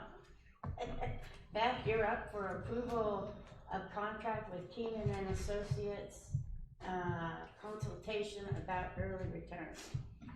Thank you. Board members, as you know, we've been sort of dallying around this idea as a potential for the 27-28 school year of another way of having some budgetary savings. And so what we've presented to you tonight is a contract for Keenan and Associates to look into the, to borrow a term from Mr. Bezzetta, the feasibility of doing an early retirement incentive. This is different from what we have offered before. The last two have been early retirement plans. They have been internally generated, and we make a lump sum payment, and then we're done. This is a step above that, One, the company will take a look at our census, which we've already provided to them, and let us know on the norm, who are the people that are most likely to qualify under this criteria, this criteria, this criteria, and criteria has not been identified or defined yet.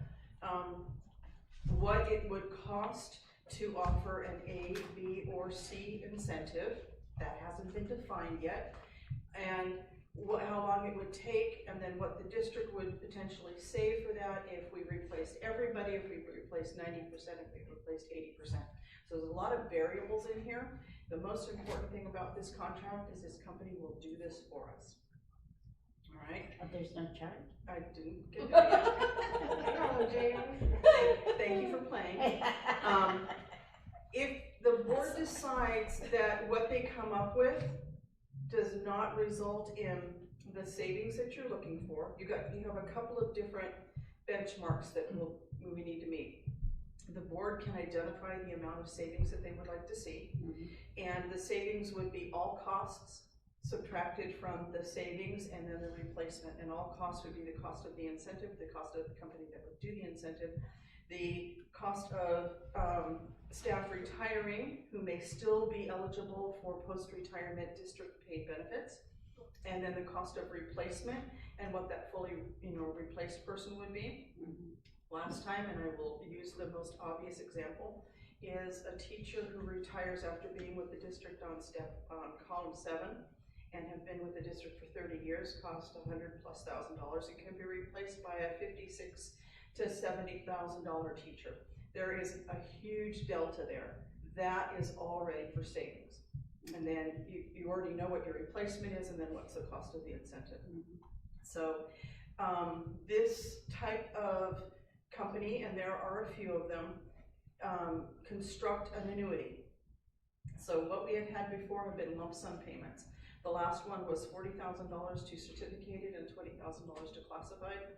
If you met the criteria and you retired by X date, which is usually June 30th of the year, and you have to do a formal retirement and do a service retirement, which means you also retire with your retirement plan, either STRS or PERS, and we verify that, then you got the incentive in the following August.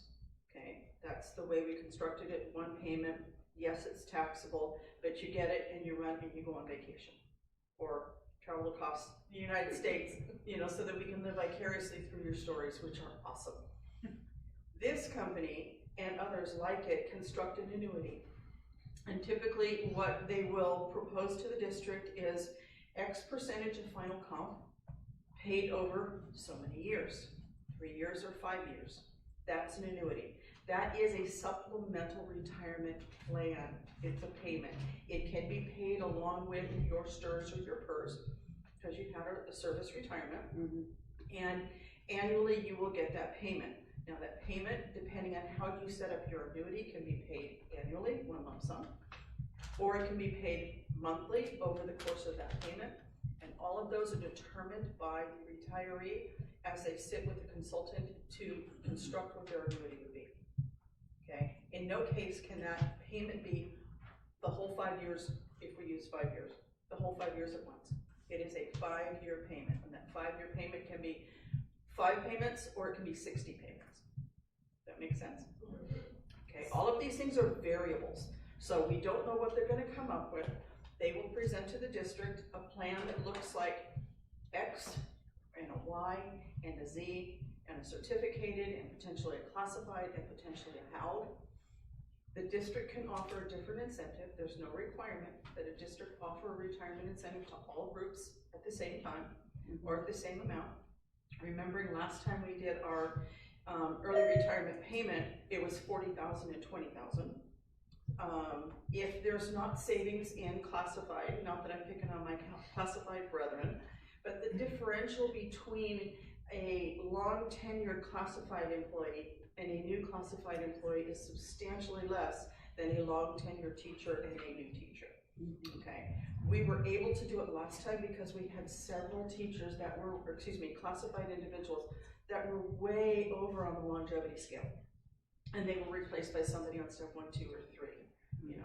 So There was a delta there. I have not looked at our census because that's the whole idea of having somebody else do it. So I don't know how many of those people we still have left that would be interested in retiring. And quite honestly, a lot of our classified people continue to work for the benefits. And if you're over 65, you're not going to get district paid benefits. So that is a big deal. Yes, ma'am. Okay, so when we self-fund a retirement, we pony up the money right away. So if we use an annuity company, do we have to pony up the amount of money right away? And then It would be an annual payment. so the district would make an annual payment so that. Typically, it's an annual payment, and that goes into that calculation of cost. Right, what they have paid. We could potentially have costs for this for 5 years. The idea in valuing out what that plan looks like and can we have savings is, over the course of that 5 years, if our cost is X, where is the cost of the replacement going to be? Now, I keep saying cost of replacement, we don't have to replace everybody who retires. That's correct. That is the surest way to get savings. But we're in a district that's stable growing. We are more likely than not, and I think when asked the question, will you replace everybody or what percentage will you replace, I answered 100%. Yeah. We can modify that if we need to, but it's the best place to start because it's the largest cost. Okay, so doing the lump sum depletes our cash is king.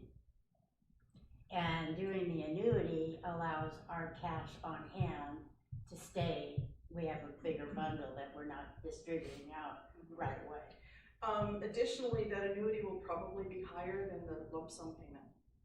Okay, so when I stated earlier that it could be a percentage of final comp. $40,000 is what we paid a teacher last time. Whatever that percentage is likely to be higher than that. Part of that is the annuity, and part of that is the attractiveness and the incentivization of getting somebody who's really right there on the fence to actually go. Okay, the idea is to incentivize people who have been here for a long time to head into retirement and then have them replaced by individuals that are lower down on the salary scale or not quite as high up as the retiree is. In regards to, I think waiting till June 30th puts the district at a loss in trying to hire new people. That is also a great point. And so shouldn't we be ending it sooner? Well, we are bringing this to the board in August. We should get some information back in the next month to a month and a half. Ideally, we would sit and have our meet and confer with our bargaining units, should we be offering them to both bargaining units. And I'm leaving everything very arbitrary. Sure. Because while we have talked about it as a budgetary step, we haven't talked about it with our partners yet. Right. So we would have to have our meet and confer and say, this is what the district is gonna offer and hear their input. And then we would get something out earlier. Now, the reason that we wanna start in the fall with this is so that we can get something out around the holiday season and get people's responses, say, by the end of January, so that we know what the replacements are going to have to be. Yeah, because we can't leave us, since it's so hard to find teachers already. You are correct. We can't be waiting that And long. if we can accelerate that so that we know at December what that retirement in June is gonna be, then that takes some of the pressure, Off not the all the HR. pressure. Yeah. I phone a friend. But we would have 6 months to start looking and maybe get semester graduates potentially. Yeah. And be ahead of the game rather than, and your point is well taken, because sometimes we don't know who's gonna retire. Right. But the plan would require that you give us an irrevocable letter of retirement by X date. Right. And. Well, I just don't want it June 30th. Oh, no, that would be the retirement date, but we would have to find out sooner than that. Right. And we'll be bringing more information back to you on this and have a deeper conversation of how that might be constructed and what it would look like. But yes, we are starting way earlier with the idea of getting that information earlier, which puts HR in a better position to get replacements, and we know where we are. Okay, so I need a I have motion. a question. Hold on here. There are others who have been patiently awaiting. Go ahead, Liz.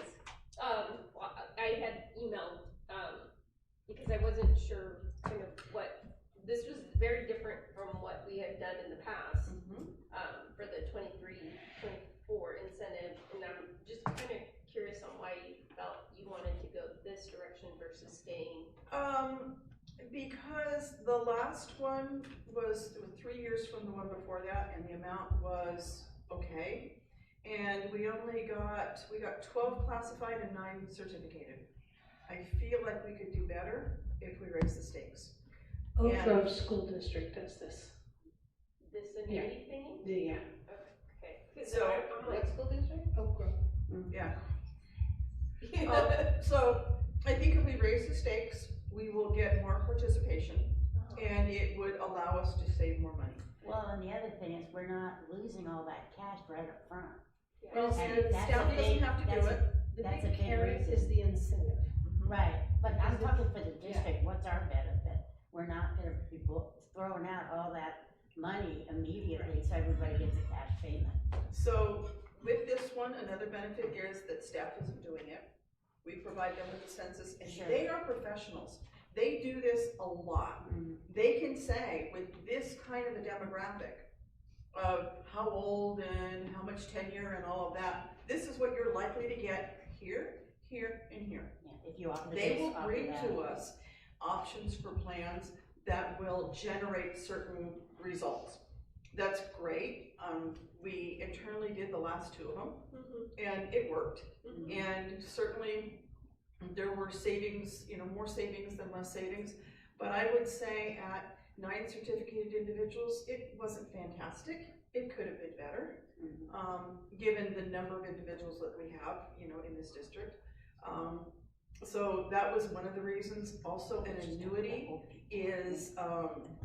has got a certain appeal to it. Not that $40,000 and go off on vacation isn't fantastic, but as you're planning retirements, you kind of have an idea that my STRS is going to be so much a month, or my PERS is going to be so much a month, and for those of us on the other side, my Social Security will be so much a month. And if I can also get so much a month on this annuity, maybe that pays for my post-retirement health insurance. Maybe I pigeonhole that for something else. Now you have 3 things if you're classified, rather than just 2 things. Yeah. Well, in certificated, you'd have your regular retirement, you'd have your DBS, and then you could have that 3rd thing. So having that structured and knowing that every year you would get, or every month for 60 months you would get, is a good thing. The other thing is, we pay the company manages the annuity. So that annuity can go into a 403B. You can just take that and put that into a retirement plan and then take it out whenever you want. Right. So there's a lot of ways these can be structured that will look attractive to our potential retirees. So it was for all of those reasons that I felt that stepping it up would be a good recommendation rather than doing the same old thing. So it is gonna cost us a little bit more to have them do this, right? It would cost us 4.5%, but that 4.5% is my staff that's not working on the payroll. It's HR staff that's not working on collecting all this information to see if people qualify. It's not the business office and the HR department getting together and taking a look at censuses to see where do we want to drop the line in order to attract certain retirees. It's not us doing that, and it is taking advantage of professionals who do this all the time to give us information where they can say, that's too low, that's getting there, this is a really sweet spot, and you don't think you have to go that high. We will be able to take advantage of their expertise. Well, the other thing is, again, the cash layout. We don't know what's gonna happen, and I think this year, after the elections, it might be cash is king, so we really need to. Who makes the decisions on the qualifications? We would take recommendations from the company that says, you could maybe get this. We anticipate, based on our experience, that you could have this kind of savings, or this kind of savings, or this kind of savings. And then we would take that under consideration and we would present that to the board. Now, when I say we, it's probably gonna be like cabinet talking about it, because that's our job, is to come up with these things and make recommendations that we present to the board. And with that, we would say, and the consultant has given us this information, none of this stuff is guaranteed, but based on their experience, they think that this is probably about where you wanna be. The other thing that can happen is the board can determine the amount of savings that they wanna see out of this. So if we don't get the amount of savings that we want, even though we may have done all of this work, we don't have to offer the plan.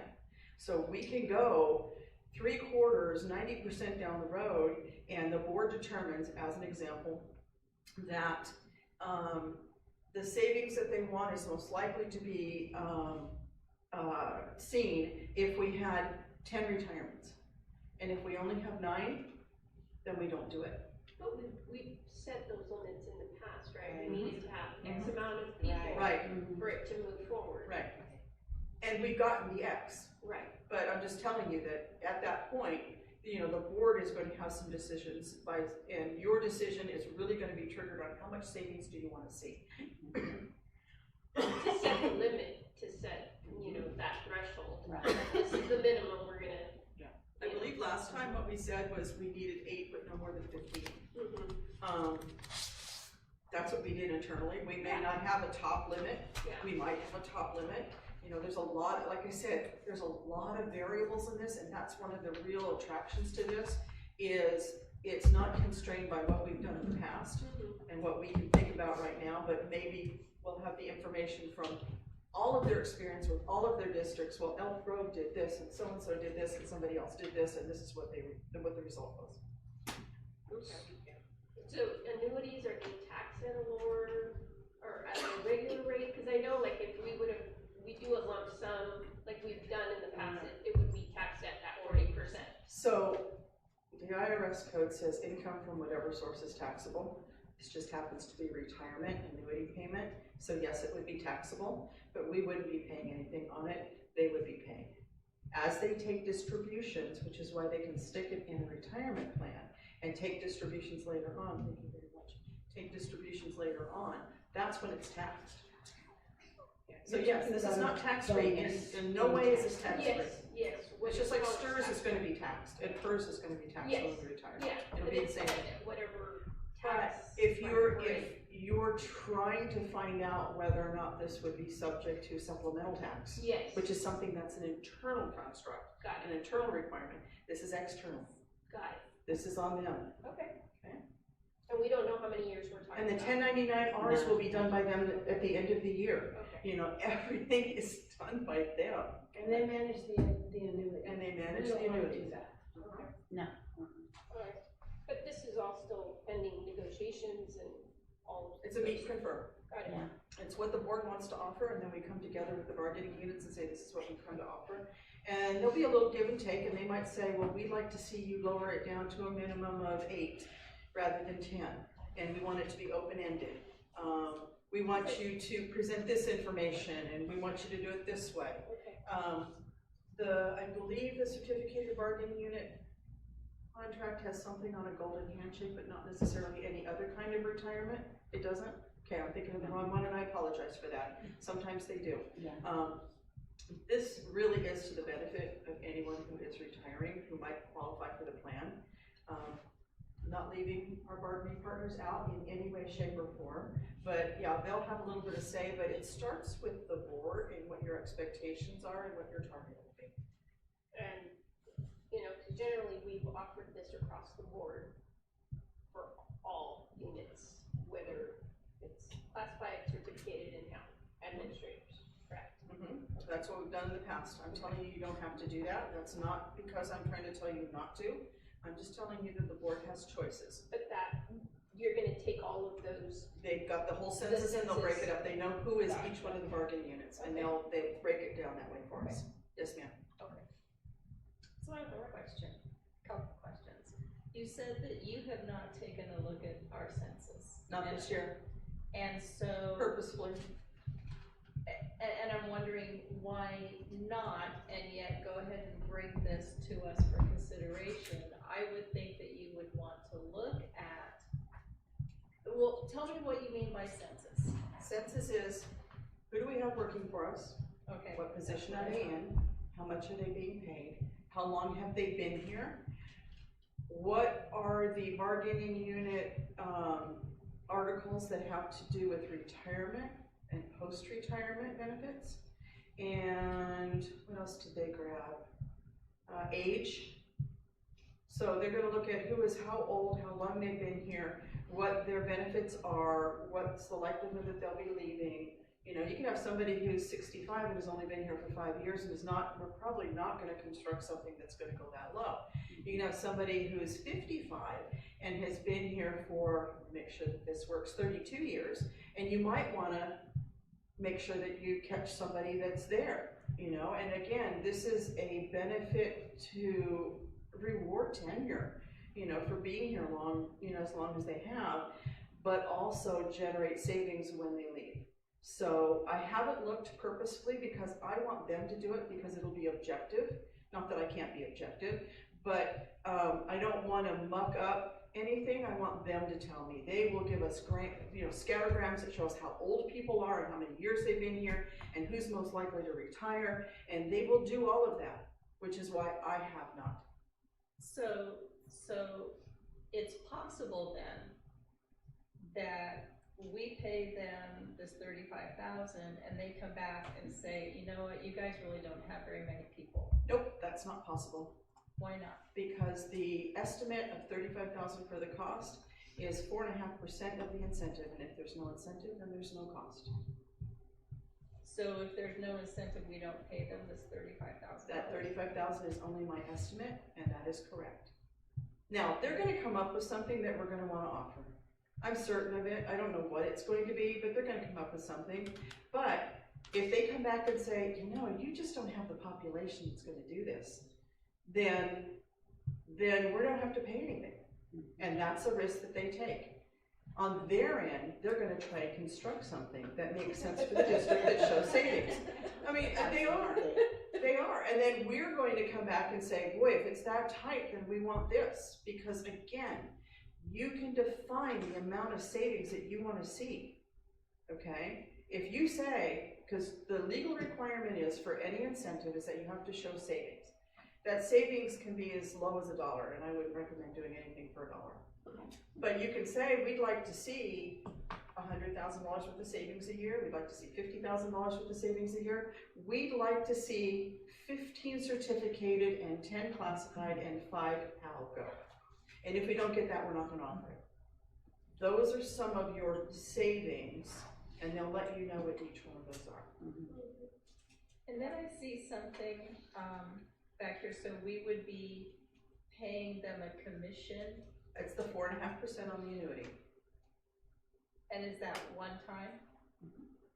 We would know what the annuity cost is, because we would know who retired, and what the incentive is that we offered them, and that's what we would pay. And so you said that you've given them our census information? Yes, I have. Already? Yes, I have. Does that information have people's names? Yes, it does. But it has no social security numbers. So you gave people's names and their ages and their salaries to people without their permission. I don't have to have their permission to do that. I have a problem with that. That's public information. I get that, but I have a problem with that. If that's how they needed to. They have no other identifying information, nor do they have any phone numbers, addresses, emails. They have nothing that, like a salesman could contact them. Why couldn't you have just given, we have X number of people that are 62, X number of people that are 52, you know? Because as they're going through this, they're going to identify people.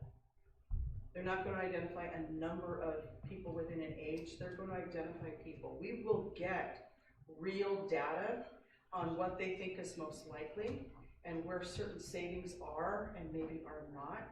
They're going to give us real data, and that's why they got real data, but they didn't get identifying information, again, like social security numbers or addresses. But I would agree with Cheryl. Couldn't we have looked at this and then send them the information? Why did we have to send them the information before we got this in the board packet? Because I wanted to get them started on it, and because we've been talking about a retirement incentive for a while. I will request a return of that information if the board decides not to go forward, and I apologize for that. I did get out in front of you. Yeah, because then also looking at the list of services, and I get it that they do it and your people don't have to go through that work. But it reads to me, especially now knowing that the company has their names, that the company is going to say, ooh, okay, I have to send Cheryl an email, I have to send Liz an email, I need to call Kim, because they're our target group. And to where an employee could feel, because it talks about all this meeting with the employee, looking at what their retirement income will be and all of that. And I just think I could feel pressure. And what is the district trying to get rid of me? What's the issue there? Especially not having known about this ahead of time. So those meetings only happen for people who are interested in the retirement incentive.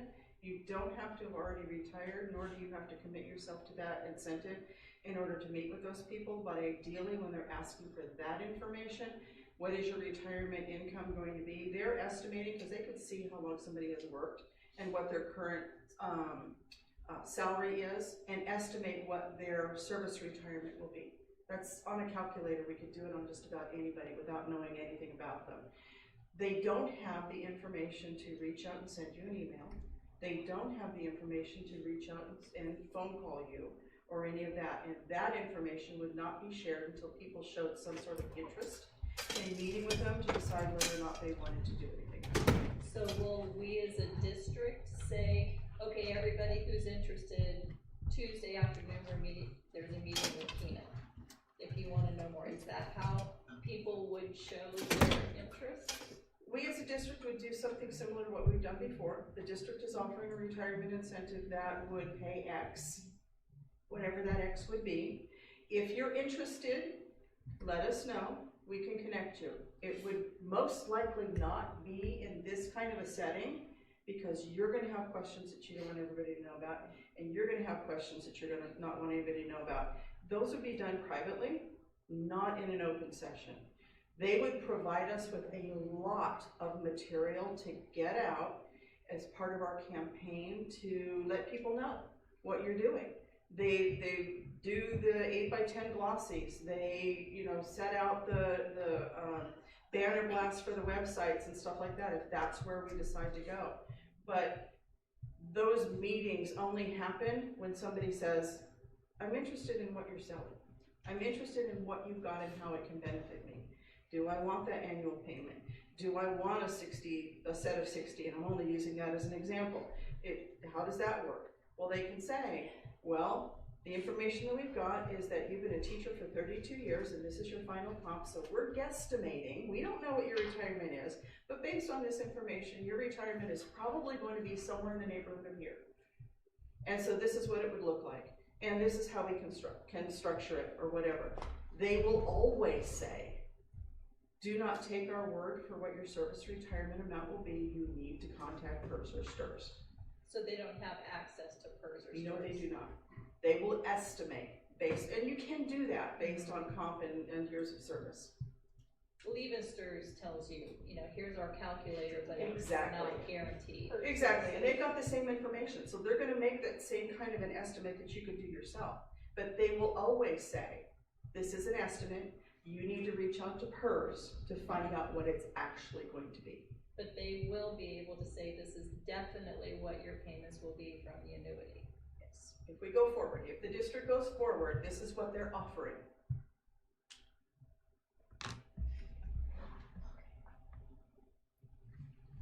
Any other questions?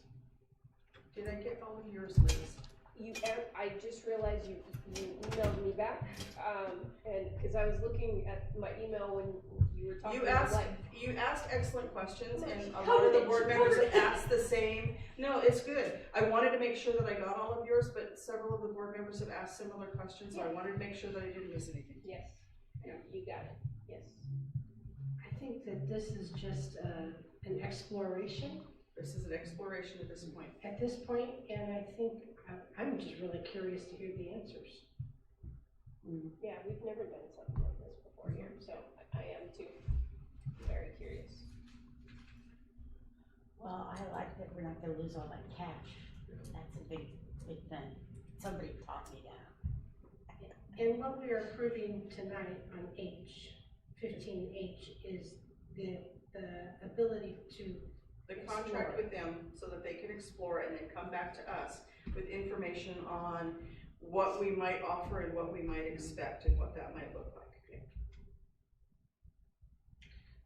So what, if this is approved, what information are they getting about our employees? Name, age, years of service, compensation. They'll have social security. Gender, no social security number, gender. If they accept it, they'll have it. No, not until somebody signs up and then they give that. Well, that's what I meant, when So they signed up. everything that we've already given them.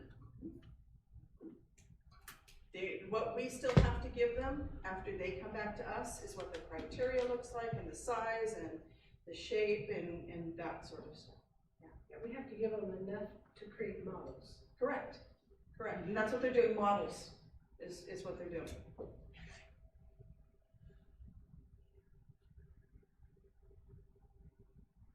I don't know, I'll just be really honest, I'm torn, because on the positive, you know, if we end up not liking what they are offering, ultimately, we can say no, and we don't even pay the $35,000.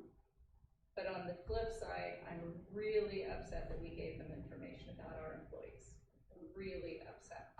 Well, that's on me. That we did that, without, you know, the board knowing, without any kind of. Without the board approval of this. Without any kind of,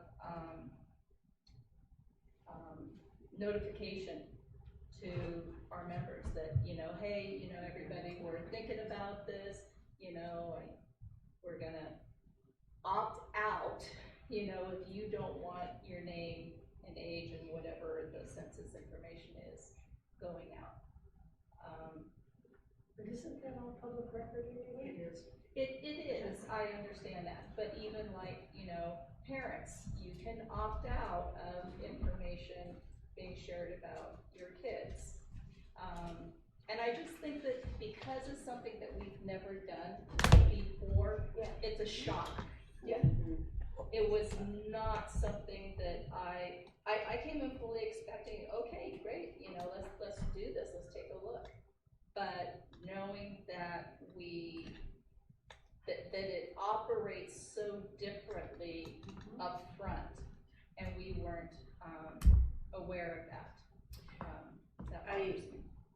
I think, I mean, it's not a problem for us to think about it and then bring it back at another time. Is that a problem? No, it just slows it down by a month. Right. Which means that rather than being able to offer something in, say, December, it's January, it just pushes everything down a month. Was there And the something else information's that I already needed out to there. answer? Yeah. Is there any other information? We can't take it back. The They cat have is, it, they have it. the cat is out of the bag. Yeah. Now it's just moving forward.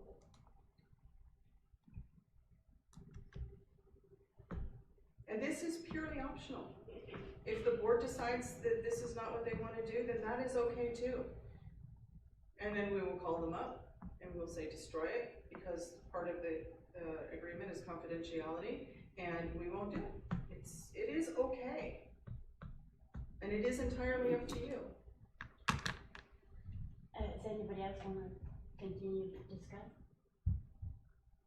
Okay, then I'm gonna make a motion that we approve the contract with Keenan and Associates, consultation, regarding possible early retirement incentives.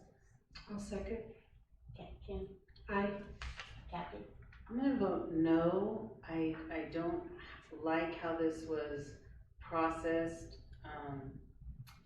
before the board had notification of any of this, and, I mean, I wouldn't mind thinking about it and bringing it back at another time, but my vote is no. Cheryl?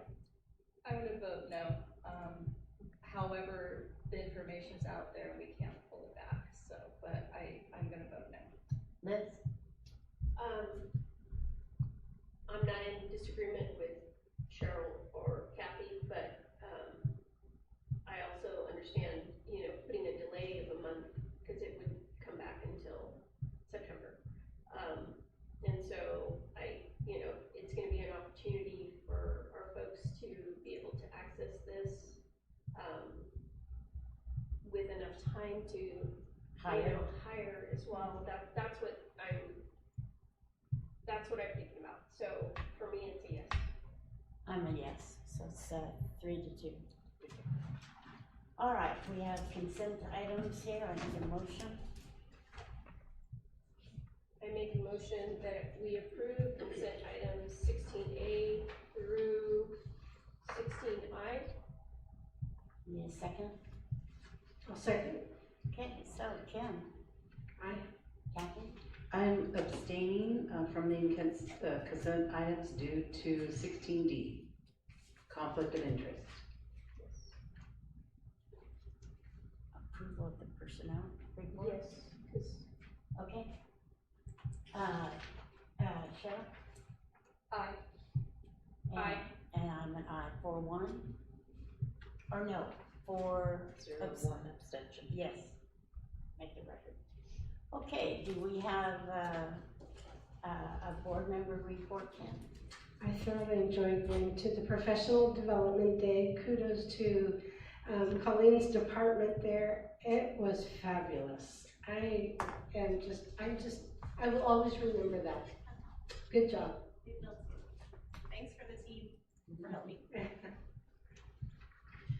I had a chance to visit the book fairs at Lad Lane and Sunny Slope, and also the district nurses' new offices. They are very happy in their new spaces. It was very beneficial, to have those book fairs going. Very beneficial to the students and myself. I loved going and buying books, of course. So keep going with those book fairs. Cheryl?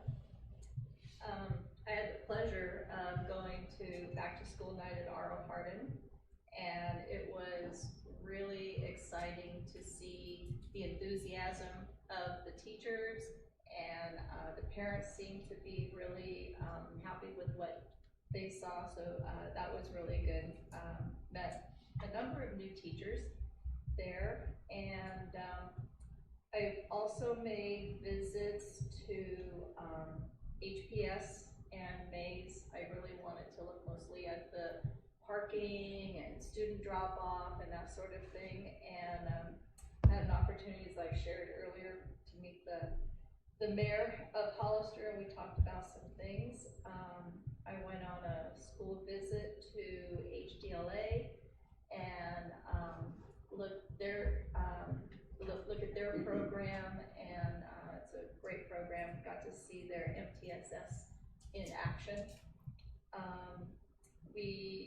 I also went to Calaveras and AAA, met with the new principal out there, and got a nice tour of their classes. The little ones are really, really little.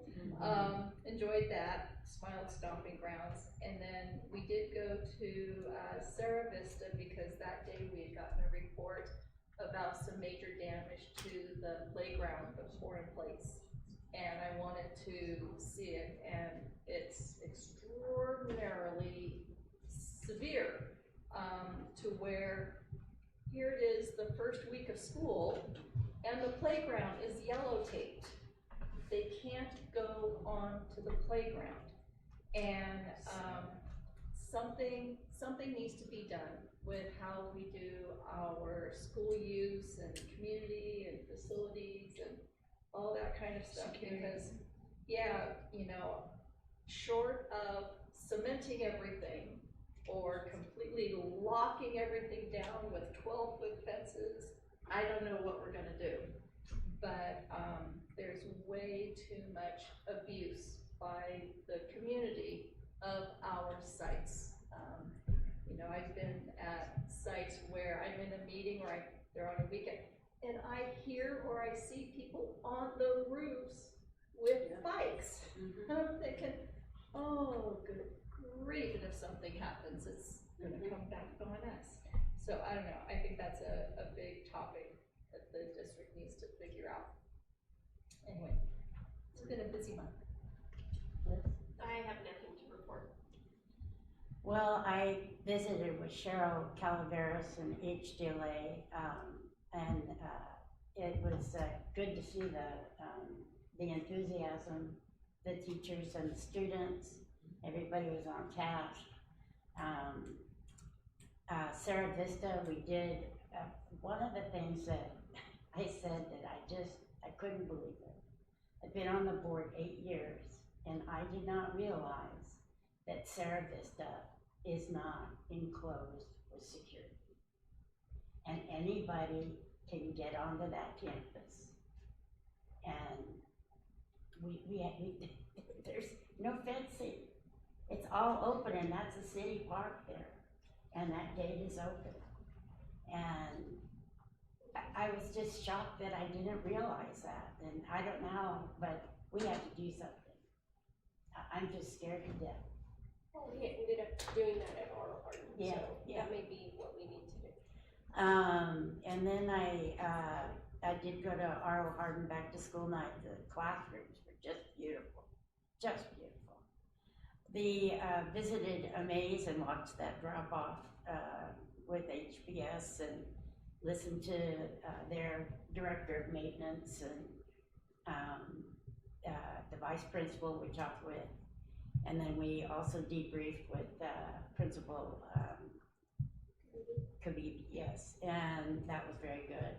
And then our professional development day was fantastic, just absolutely fantastic. And I think it was well worth everybody's time. Somebody can learn something everywhere, so I thought it was pretty good. Yes. Okay, how about future agenda items? Yeah, I have it here. What's next, I think we need to set up a facilities committee with the public. We've got $10 million left. We need to know what we're gonna do. We still have shortages in others. You know, we need to talk with our public. This is their money. And you know, it's not like we're spending on silly things. We're being very serious. It goes hand in hand with the facilities. Yes. Plan. Yeah. So we need to do that. And because of facilities and the problems that we're having, I think the facilities committee should also investigate partnering. Why can't I say that word? Partnering. Yes, there you go. With the city and the county governments and see if they're gonna help build us some gyms. 'Cause right now, well, I don't. That's a great idea, Jan. I'm not laughing at you. I mean, heard they were Broke. yeah. Well, Can't get what we want. yeah, I know. We can't even get our money that's owed to us. Well, I still think that we need to, the other thing is that the facilities committee I put down to find, like foundation help or Amazon help or, you know, companies like that could help us. Great. So, cause we need money to build those things. Right now, R.O. Hardin, Calaveras has a very difficult time having assemblies. And, Sarah Vista, they kinda, now that they're gonna get so many more kids, I think their facility, and RSS, Rancho Santana, they have one classroom empty now, that's it. So there's no place for them, it's all gonna be outside, and I hope it's not gonna be raining that much, but we need to do something for the kids. Okay, the rest of us? Yes, Okay. future agenda. So, maybe we can talk about how do we make our closed campuses better to support all of our students? So we had briefly talked about the students coming in the morning, you know, and especially our SPED students. I think that's worth a discussion. Is this about the October 5th date? Yeah. About the what? October 5th date, where we're gonna close the Where parents campus? can no longer come on the Yes, campus. yes. So I think it's a big discussion that we need to have. Yeah, I think there's also been some misinformation, that the parents, my daughter, because they're all SPED, right? They thought that nobody could go on campus for any reason. And that's not the case. It's just that you're not gonna be wandering on. You have to make an appointment and sign in. So it's not, the parents are not being excluded from the campuses. There's just gonna be more, a stricter requirement. They're not gonna be able to go past the gate. Right. Their child Unless- has to find a way to get to class, and if they're, you were saying SPED, are we thinking about how that's gonna happen? Or Yes. who's gonna? Well, and they say that it's Yeah. gonna be the aides, but if. But it's a discussion I think we should have. So we can definitely bring back information, great idea. Thank you. Yes. Yeah, And- I like to, I like that, you know, and next meeting would be a perfect time because it will just be Yes. prior to October 5th. Yes. And we could hear how the sites are prepared to, you know, meet with the parents at the gates, special ed and gen ed, you know, how are we prepared? What's the CBED's date in October? October 5th-ish. October 5th? First I Friday. think we should not have it conflicting with CBED's because we want everybody on campus. CBEDS is an enrollment, it's not an attendance date. Okay. So if they're enrolled in the district, we count them on that day. Okay. So another thing is, I was reading an article in Benito Link, and I'm not saying that it's always right what we read, but they're saying that our cell phone policies are different at the two middle schools. RSJ and Mays have different cell phone policies. Can we check into that too? Yes. Do you know anything about that? No. Okay. This is the first I'm hearing about it. Okay, it's an article in Benito Link, so maybe we can look into that. Also, I was So thinking. that's not really an agenda item, you just want her to answer that. Yeah, that's fine. Yeah. Also, I was thinking about the MOU for the Emergency Medication Administration and about those volunteer forms. Do we have all of those forms signed before the employees start doing the procedures? Do we have every single volunteer form signed? I believe that is the idea. This is the first year that it has launched. I'm not knee-deep involved in that, but I know that, I Yeah, think, they're signed by the staff. So you're saying that They all, sign, you're they get, you're they saying. have to do the training with the Uh-huh. nurses, then they have to do the volunteer form, and then once that happens, then they're authorized to do that. So you're saying that all of the volunteer forms are signed? But yes, they have to be signed, they are signed by the Willing participant. by the willing participant, yes. Okay. Willing participant. Good, okay. And one last thing, if maybe Eric I can check our phones because Cheryl said it was a text that was sent out and I haven't received a text. About the power outage. I haven't received a text from Erica since middle of June, so maybe something's wrong with our connection. Maybe Brandon can look at that. Thank you. Kim? Nothing. And Cheryl? I'm good. Yeah. So I know, we had talked about board trustee norms. And so I think, perhaps actually formalizing it at the next meeting. No, we have them here. Right, but, you know, what I liked was, you know, the high school does this every year at the beginning of the year, and every single board member signs agreeing to how they're going to interact. It covers board policy, it covers, I just wanted to show that, to see if it was perhaps something you want to memorialize it in this type of setting, you know, in the board agenda or next month or however, so that we are all remembering what our responsibilities are. Okay, so you, put down, They have operational work. yeah, okay. Do you want to see this? Sure, is it my Okay, copy? yeah. Thank you, Now that, thank you. Okay, so I need a motion to put this puppy to bed. I make a motion to adjourn. Debate me. Second. All in favor, say aye. Aye. Okay.